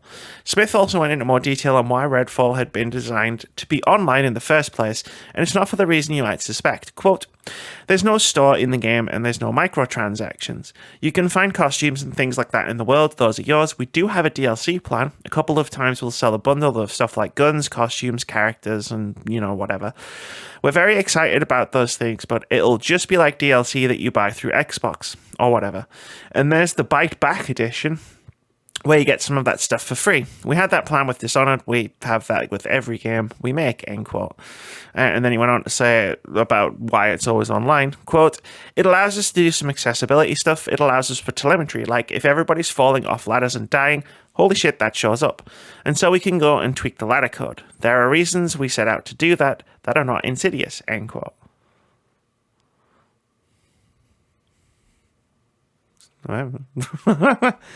Okay.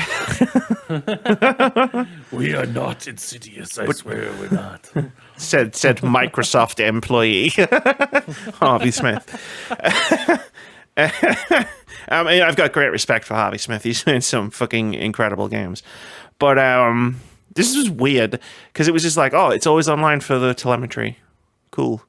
But can't you just get people to opt into that? Like, I'm pretty sure like every fucking game, a AAA game I've played has that bit at the beginning where it's like, do you want to send us your data anonymously so we can like improve the game or whatever? And you go, yes or no. And it's like, okay, like just do that. Like, why was this put in this way? Like, I don't understand. because they got a backlash. They probably were intending this to be a full multiplayer game, and then they said it's always online. And people don't like getting told what to do, what they can and can't do. And it's basically it's the same thing. What happened when the Xbox One was revealed? Oh, it was online. No, we don't. No, I want to be online if I want to be online. You're not going to force me to be online. And I don't want to really be online, even though I'm probably going to stay online to play a goddamn game or any other game. But I want the option to be not online. Yeah. And it's basically what it is. And it's just like, you should know. It's just like, yeah, whatever. It's like, you knew you were going to do it. You're going to do a U-turn. As soon as I heard them saying that we're always online, I was thinking, yeah, there's going to be a U-turn coming. We fucking know it. Because this isn't Suicide Squad Kill the Justice League. This isn't a live service game. So your game doesn't need to be always online. Yeah. It's a game with, it's a single player game with co-op, or it's a co-op game with single player. It's not a live service game. So why does it need to be? It doesn't. So it is going to get turned off. Like for me, I don't give a shit if a game is always online or not. From like that perspective of being like, oh, it's a single player game with always online. Yeah. Like, but I do give it I do give a shit because of game preservation. Like if Redfall was always online, when the servers eventually get turned off, you won't be able to play the game, single player or not. Yeah. And that's where I go. That's where I go. The fuck, man! Like EA announcing their delisting like Battlefield Bad Company 1 and 2 because they're not going to have online anymore. It's like those games still have campaigns. Like, leave the games up, and if people want to buy them, they'll buy them. And if they can't play multiplayer, just put a fucking warning on the store page. Much, yeah.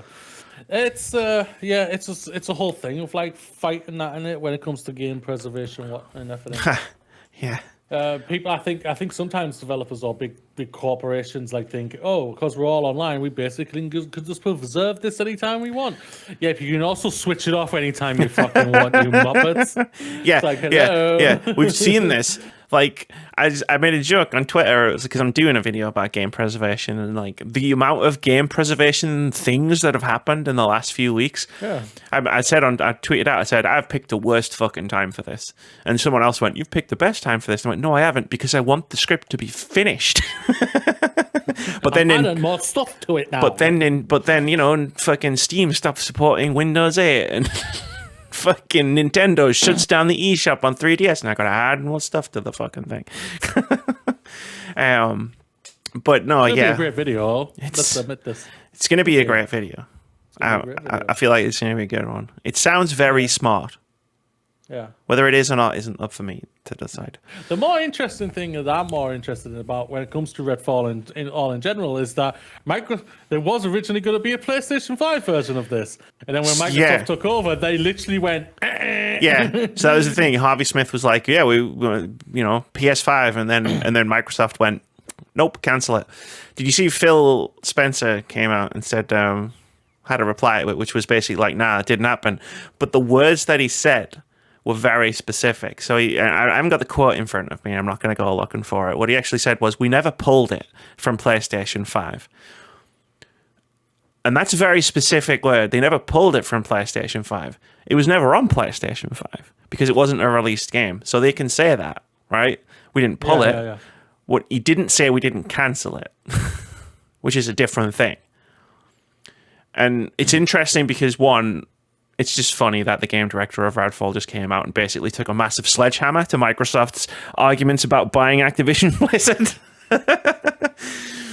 which I'm sure was very popular.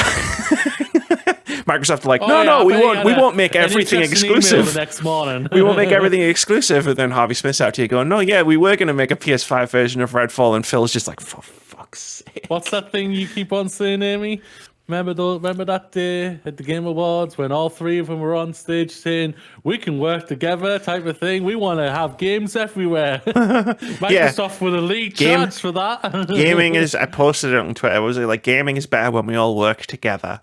And I posted that underneath one of the latest Microsoft versus Sony things, and it was quite a few people told me they found the tweet really funny. Where I just went, at this point, it's like Microsoft and Sony are just punching each other, themselves, and random passers-by in the face. Yeah, because you think about it right now, like Sony, obviously they've been like, when it comes to like good opinion-wise, people have gone a little bit downhill on them, the Fortnite debacle, all over, and everything else. What's just been going down and going down and going down, especially with Numpty in charge right now. Microsoft obviously started going down. Then when Thingy Spencer took charge, he started bringing them back up. And they were flying really hard. Game Pass, fantastic. We're still champion Game Pass. It's a fantastic thing. Go and get it. But now all these things, after buying all these companies, things have come out. 3 developers right now obviously aren't getting run the greatest. What they've had to bring in another team to help the quadruple A studio. And it's just like... Halo fell apart again. Halo fell apart again. So Phil, are you actually doing anything? Are you forgetting about the other studios you own instead of just trying to buy Activision Blizzard?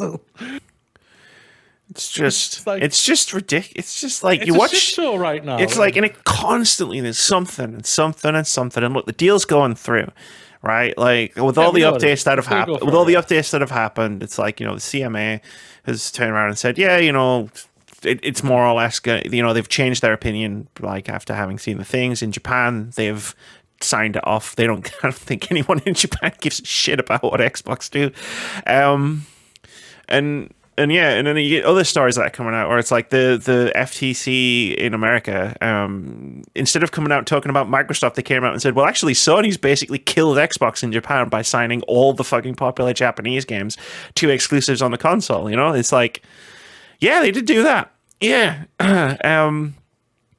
That's just how this industry works. And it was quite funny that, Sony's getting... And again, it's just that thing. It's like everybody's just getting fucking hit with all this shit at this point.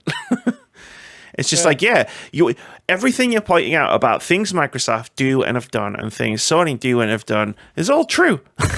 Yeah. They both suck. Yeah. It's true. All of it. The Force. Everything. It's all true. Yeah.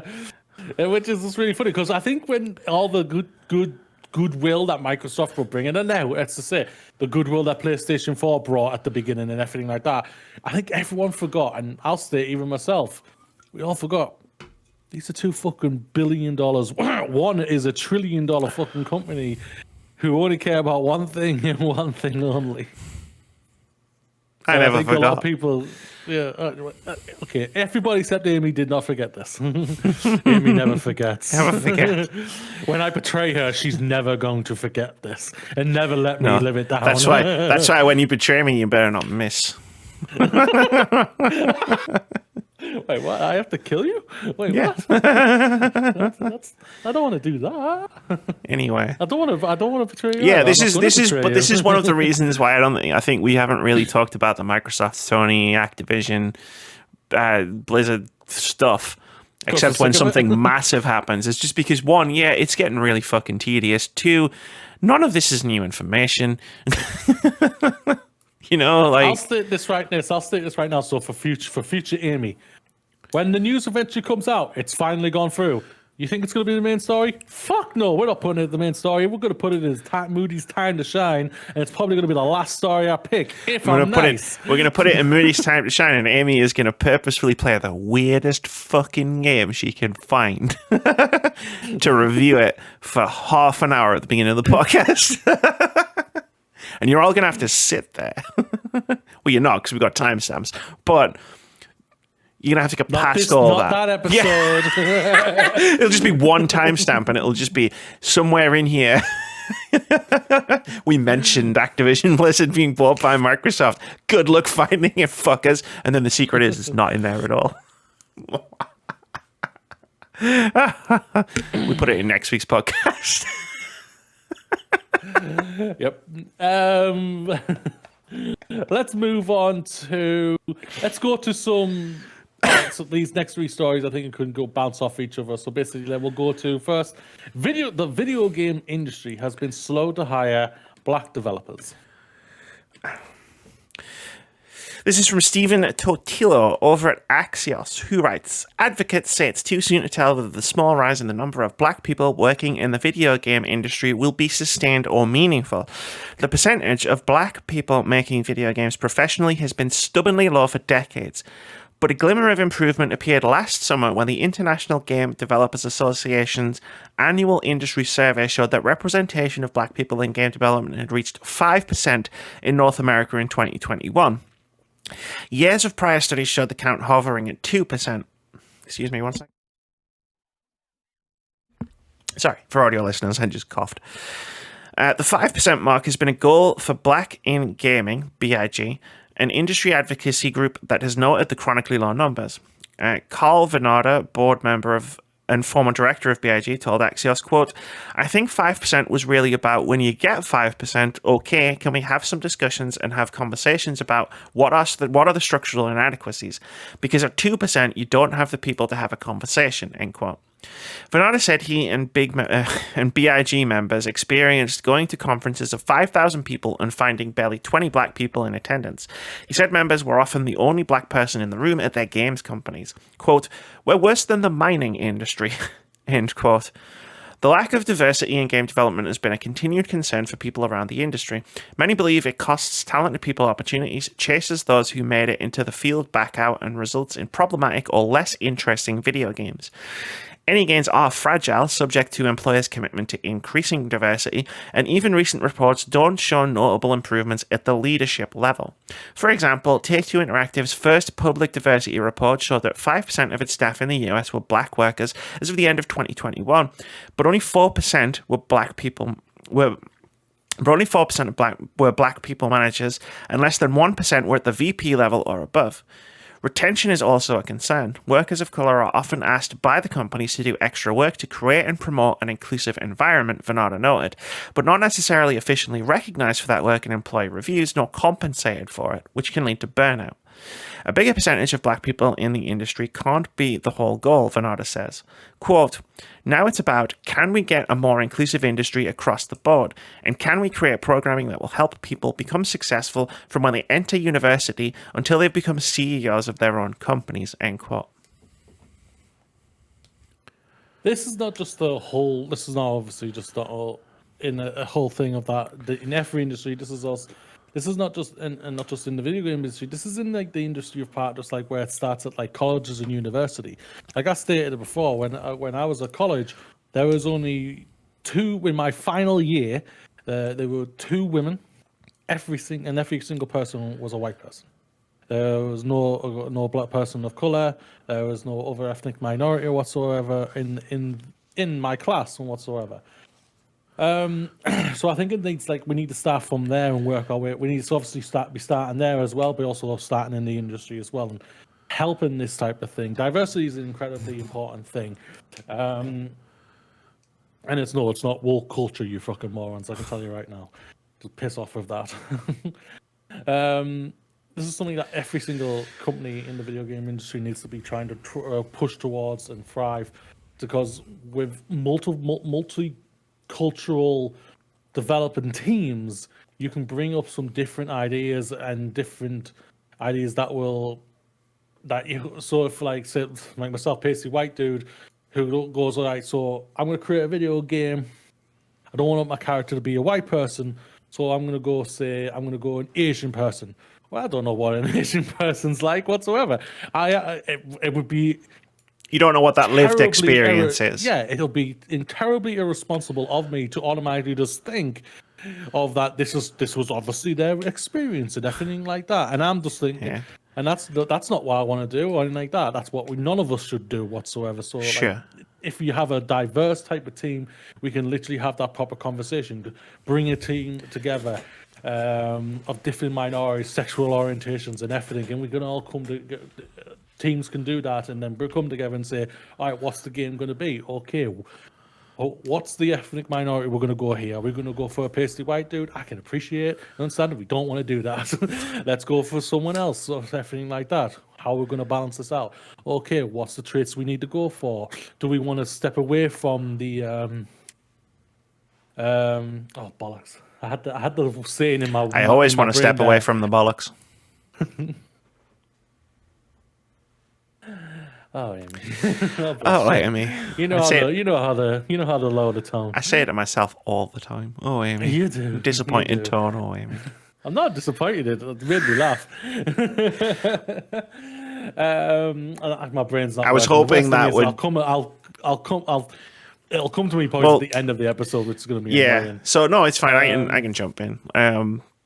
Obviously we've talked about the problem of diversity in the industry consistently for years. We had to talk about it once a while ago, where it was like it was great that there are initiatives out there to get people in at the bottom. But as is even stated in this report, it's like we need people of all different walks of life at all levels, because we need people at leadership levels who are black, who are trans, who are queer, who are all sorts, because that's how you foster true diversity and true equity, because those people aren't going to necessarily default to hiring pasty white straight cis dude. And the internship I went to at PlayStation London had all sorts of different people, who were in the final 18, doing the maths there, and the people that they were hired weren't white straight cis dudes, and it was just an awesome environment to be in general, and even the report here says it may less diverse people in game companies make less interesting video games. I think that's the core bedrock of the point that we've been making on this podcast for so long. It's just more diverse people making games make more diverse games, which means we get more interesting and different games. So from a purely selfish standpoint of, do you want good video games? This is the way you get good video games. Yeah, no doubt about that. Yeah, we need to allow people just to see other point of views and everything, and that's what we want to see, and that's what we want to talk about. Like on many occasions, I've played many different ethnic races in video games, and I have understood their point of view, and sometimes I've even related to them just from certain things, not because of my color or ethnic or sexual orientation or anything like that. It's just because of what they've gone through in the game, in the story, and I've related to that, and that means that's great. That's what I want to do. I remember playing The Last of Us Part 2. I was there with Ellie. I was angry. I was furious and everything like that. But by the end of the game, I was like, "No, Ellie, no, don't do this type of thing." That's great character, and that's great, and that's a lesbian woman. I'm not a lesbian woman. I'm a pasty white dude. That character should relate more to Amy than me, but I still related to her. That's how great it is. And I think I growed more because of that type of thing, and many more characters as well like that. When I'm playing Mass Effect, you think I give a flying fuck if I'm playing a dude and I'm having a gay relationship? I don't give a flying fuck. You think I care if I'm femshep? I don't care. I'm having a great relationship. I'm with these amazing characters, and I don't give a flying hoot. And that's what it's meant to be. Diversity in games will give you will bring great, diverse games, and it'll make you think as well, man. Sometimes they can just be good, They don't necessarily need to be a lesson. Sometimes they can just say, "No, I'm just jumping off. I'm just jumping off of your point." And just say they can also just be awesome, Forspoken, which is a game I reviewed last month on the podcast.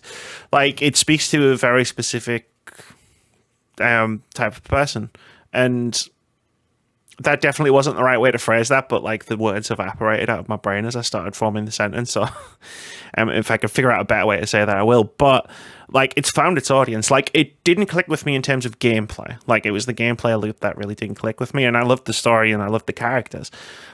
And I see on Twitter, I still see people talking about it, and it's found an audience. And Black Girl Gamers, which is a group on Twitch and Twitter, I saw them tweeting about it last week, saying that they were consulted on the game and they gave feedback on the game from their perspective on the world and the character Frey, and that's awesome. And that is amazing. That Frey was one of my favorite parts of the game. Even though I didn't click with it and I didn't continue on with it, I still love that aspect of the game, and I love that it's found an audience with people, and that's what we want to see. Yeah, we need to work on it as a games industry. We need to work on diversity. Yes, no doubt about that. We always will. Right. And go on. Sorry. No, I was just going to say it's good that it's been moved forward from the 2% to the Yes. 5%, and now we need to move it forward again from the 5% to the 10%. Yeah. Like, let's not stop. Further and then further and further and further. That's the thing. If we hear it's gone backwards, trust me and Amy are going to have some words. Oh, there's going to be Fists of Fury's coming back out of retirement, let me tell you. All right, so I know how I spoke about at the time, I was thinking, oh, these could be actually a good stepping stone into each story. I don't know if it's going to land the same way, but I will go with it either way. Jobs could have hit at Team 17. I mean, we're almost out of time, to be fair. Job cuts hit Team 17. This is from Jeffrey Versover at GamesIndustry.biz. He writes, Combined Electronic Arts one as well. Staff layoffs have hit independent games label Team 17. Per Eurogamer, employees were advised in a meeting that redundancies were coming as the firm was moving to restructure its business operations. In a statement sent to GamesIndustry.biz, a representative said, quote, Team 17 games label has initiated a realignment of elements within its studio operating business model in order to better meet the needs of our development partners and growth of our owned IP. This could result in a small number of redundancies. However, we have a number of roles open across the group and will be encouraging and supporting any colleagues that wish to apply. End quote. Fucking. The news of the job cuts follows a year after a report detailing poor working conditions at the games firm from past and present employees. And then I wrote an update at the bottom of this story that says Debbie Bestwick is stepping down as CEO and will remain at the company in a non-executive role. Last year, in a report by Eurogamer on poor working conditions at Team 17, Bestwick was singled out and criticised by staff for, quote, singling out employees in meetings to the point that they left the room in tears, as well as for asking staff to wrap family Christmas presents for her, end quote, and for earning over $10 million, while, quote, staff allegedly skipped meals due to low pay and had bonuses cut unexpectedly at the end of 2021, end quote. And then you want to add in the Electronic Arts story, which they're both cuts, which is Electronic Arts lays off hundreds of workers despite strong profits. This is from Nicole Carpenter at Polygon. He writes, Electronic Arts will lay off more than 700 employees, 6% of the video game publisher's worldwide workforce of roughly 12,900, CEO Andrew Wilson said on Wednesday. The mass dismissals came despite a $1.3 billion gross profit that EA reported for its latest fiscal quarter, according to financial statements given to investors in January. Still, the company at the time also lowered its full-year profit expectations despite revenue and profit increases over the same quarterly period from 2022. And then EA said a bunch of shit. I'm not going to give them the time of day. Wilson did not specify which segments of the company would be impacted by the layoffs. He said only that EA will pull away from projects that don't align with its strategy, quote, building games and experiences that entertain massive online communities, creating blockbuster interactive storytelling, and amplifying the power of community in and around our games with social and creator tools, end quote. There's a lot of fucking corporate word salad jargon. Yeah. So why I come back, kind of went back to back, like from the diversity one to this one, to these two as well, because it's like, this has impacted hundreds of people out there who they've sacked off. Both companies have sacked off. While I'm just going to say this, both of them are profitable, especially EA, every single freaking year, are both incredibly profitable. And you're releasing over hundreds of staff. And can I just say, both of them are hiring. And both of them are hiring, yes. That's what I'm saying, yeah. It's just like, okay, it's like, when I heard the thing like what for the Team 17, it's like we will support the people who, if they want to apply for other positions in Team 17, I'm just like, why didn't you just like speak to them about okay, well, yeah, just give them the job. You know how good they are. So no, they got to apply for the job. Like, we're gonna fire you, but you can apply for a job, and then if we find someone else, we're gonna get them in instead. Yeah, it's a whole kit and caboodle with every time you hear for any companies that's just releasing staff just while also putting out record bloody profits and everything, and hiring people. Like, it's there's so many different sticking points here. It's like EA, they made $1.3 billion gross profit in a quarter. That's 3 months.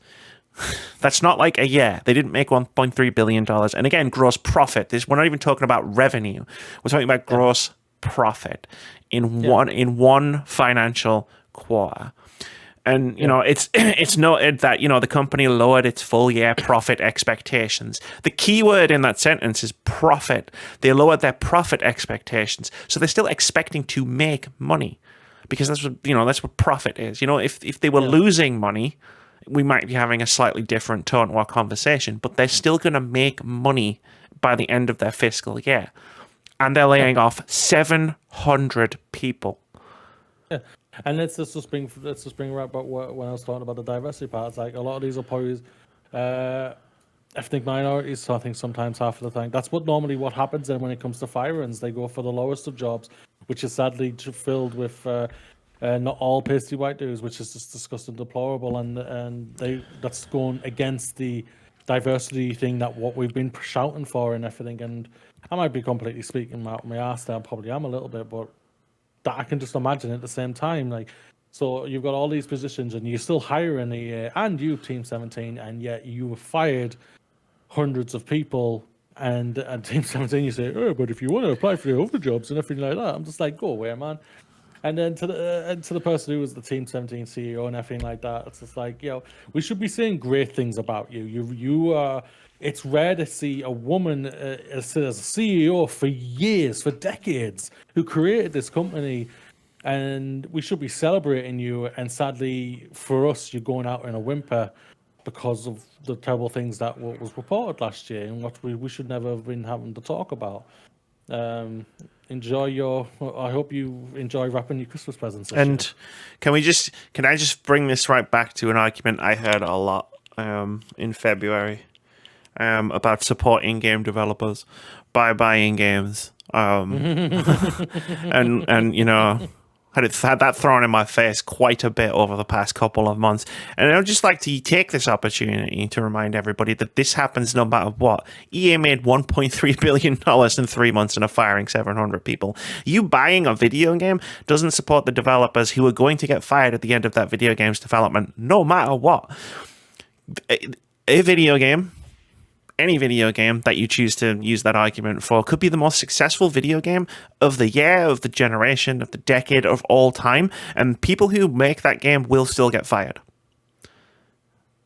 Because we have a shit industry. in some aspects, we have a shit industry. I hope it doesn't happen, but we know it's going to happen. When we hear that studio's laying off, where are you going to be then, people? Where are you going to be then? You'll be in your corner, out the way. You know, we talk about it. You can talk about it from multiple different directions. The Porky games are going to lay staff off because, you know, that's what video game companies do. You know, people went out to chase the views of Hogwarts Legacy because the views rocketed up. Well, they also crashed pretty quickly after. So, like, you know, in all these aspects, you just go, was it worth it? Was it worth it? Like, because from my perspective, it fucking sucked. There's people I used to like and talk to, and I've turned this into a completely different thing. A little bit, yeah. Yeah, sorry. Well, that's fine. What the hell? Whatever. Yeah, it's like... I've spoken about it for a while, so... Well, no, I've been playing Octopath Traveler too.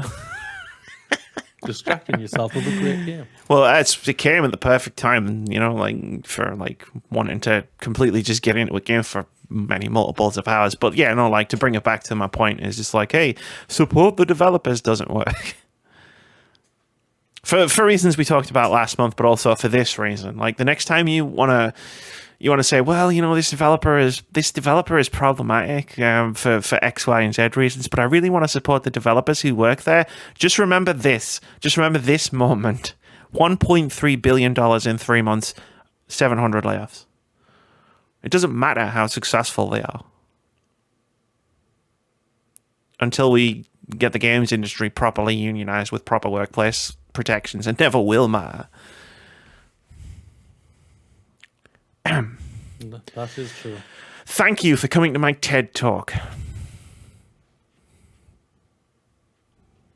It's a thing people say at the end of a rant, right? That's basically what they do, yeah. So I think we're out of time for Moody's time to shine. Moody's time has shone. But it's shone brightly. Very brightly. So we'll normally at this point we would move on to Open Critic head to head, but we didn't do one. Actually, no, we wouldn't. What is wrong with me at the minute? Like, for the end of the podcast, which hasn't changed for ages, I keep getting it wrong. I keep forgetting to do Open Critic. I keep doing this, keep getting the order of everything wrong. It's time for games out next week. Some cool games that are coming out next week. Moody, I've put 2 games in here. The first one is Road 96 Mile Zero, which is a prequel to a game we really enjoyed from 2021, which is coming out on April 4th. On PlayStation, Xbox, Switch, and PC. And the other one is Movie House, the film studio tycoon, which is coming to PC on April 5th. If anyone has ever played an old 2000s game called The Movies, this is basically a spiritual successor to that, and I fucking love that game. But I'm excited for more Road 96. I can't believe we're getting more Road 96. yeah. We both enjoyed that game as well. So yeah, it's like a prequel. So I don't think it's gonna have the like random like road trip elements. You know, where you see the story unfold in different order. Mm-hmm. But one of the main characters is Zoe, who is one of the main characters of Road 96. She was the girl who played the musical instrument. I can't remember which musical instrument it was, but yes. And apparently that's going to be a part of the game. It's like the prequel of her like living, because she was like living in the rich people place. The rich people place. The rich people city, where all the rich people lived and didn't have to worry about all of the things that were happening around. It's a very political game. Road 96. It's excellent though. It's on Game Pass at the moment. And Movie House, again, like I say, I love the movies. So any game that is like the movies, I'll definitely play it, because you can't buy the movies anymore. Fuck you, game industry. So we're not going to do, like I said, we're not going to do Open Critic because we didn't do one last week. We're not doing one this week. It's almost like there's a week coming up where we might need more than a double header. Fucking might need more than a triple header if things keep up the way they're going. But I wanted to do a Fantasy Critic check-in because there's been a lot of changes and a lot of developments since the last time.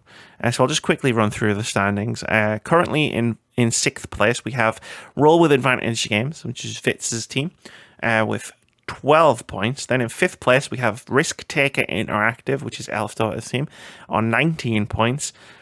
In 4th place, Welcoming Mediocrity, Fairwold's team, Keith's team, with 21 points.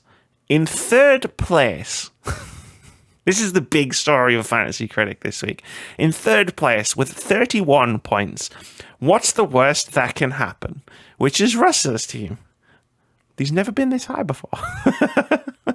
No, he has not. In 2nd place with 54 points, we have the Phantom Smeghead, which is Moody's team.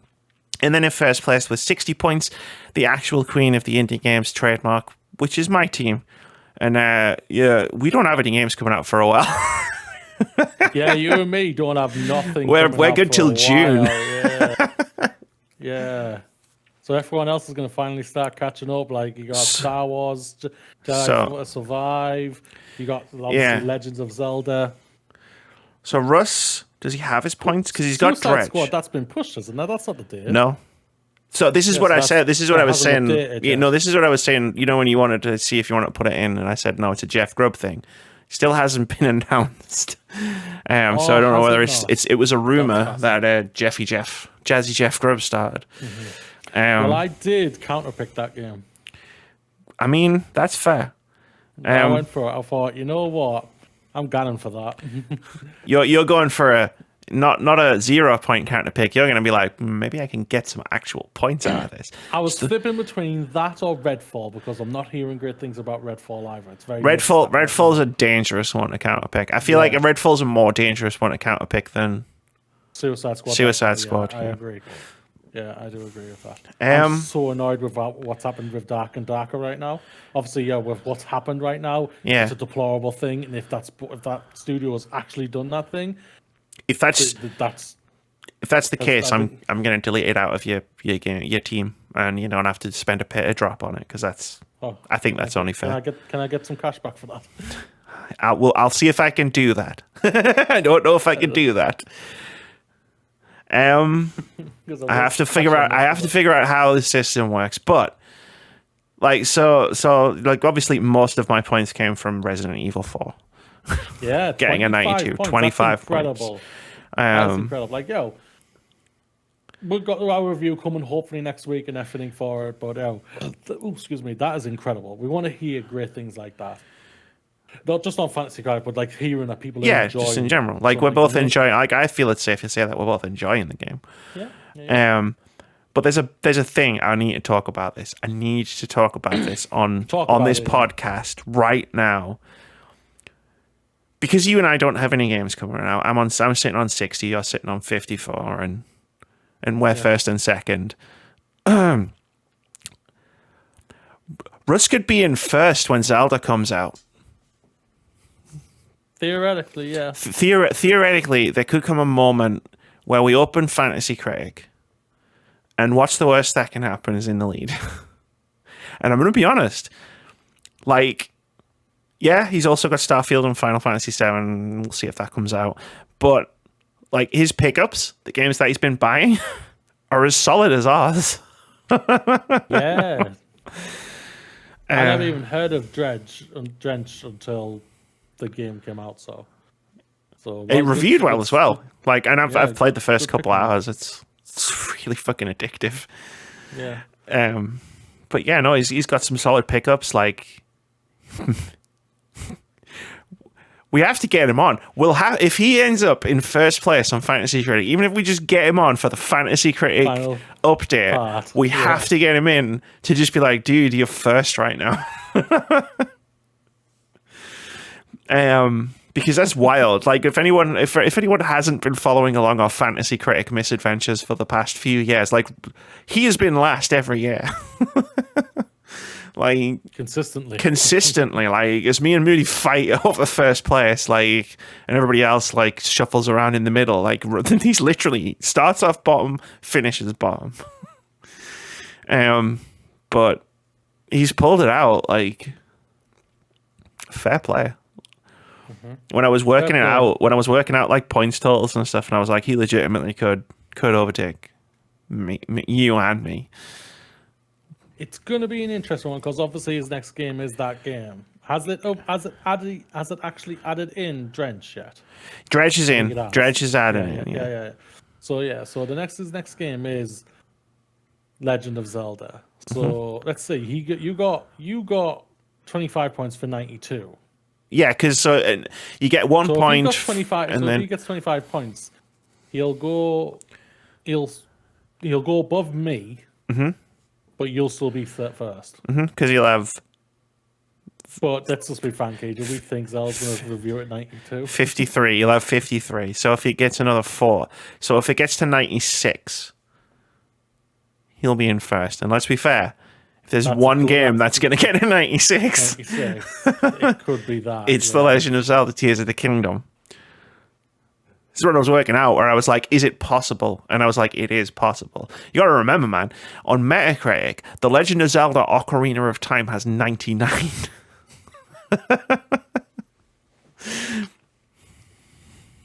I'll say this right now. I wasn't impressed by the gameplay. I'm just going to say this right now. I didn't really like Breath of the Wild that much. That's just my personal opinion. I never played it. I have no concept of whether it's going to review really well, because the things that people like about that game, I didn't like so much. And we're cancelled. So nice. I'm already cancelled. It's nice to see Vitz off the board as well. Like, Vitz has been at the bottom purely on the fact that he's had no games come out. He knows he's got Spider-Man coming out. And he's going to be like, just you wait. He's got, on the calendar coming up, he's got like 4 games coming out. 3 games coming out. Yeah. And then in the summer, he's got Diablo. Fuck's sake. I keep scrolling too far. Yeah, he's I got think Diablo and this there's is gonna be Spider-Man. very And This is looking very competitive, which I I'm like it. excited for. I like it, Because right? it was mostly just you and me for 2 years. Well, it Yes, I was, know. but even Elf got in the middle a little bit, but even when it was just you and me, like I ran the fuck away with it last year, really early. I ran the fuck away with the year. And then the before year that. before, you ran the fuck away with it really early. And I wanted that fight. I want that fight. Like, we've had the same amount of games released, and we're within a few points of each other. Hell, the only reason we're within a few points of each other is because I have Resident Evil 4. Yeah. Like, my games were reviewing lower than yours. But Resident Evil 4 is just... Season, company, Company of Heroes, Cheer. Cheer? Yeah. What's the other one? Company of Heroes? I've closed the thing. Season, A Letter of the Future. Season, Cheer, Company of Heroes, Resident Evil 4. Horizon. Horizon, Call of the Mountain. Yeah. Viewed lower than I thought that was going to be, personally. I think a lot of things have reviewed lower than I thought they were going to be. Not just my stuff, your stuff as well. Other people's stuff. Yeah, I won't lie, because I was thinking, I won't lie, I thought Fire Emblem would get released in 85. But it only got me in 81. I was disappointed. But then you got Octopath Traveler, who gets me in 85, and it's like, potatoes. Nice, have a nice death. Hit round where I actually thought it was going to. Overall, if it got higher, it was just going to be bonus points for me. Yeah. Too long, I was a little disappointed in that. I was for the people who did Serico, is it? Or Serico? Whatever. Neo. Yeah, wrong one. Either way, only in 81, I was very disappointed. Atomic Heart, that was a bet. That was a swing. Can't do anything about that.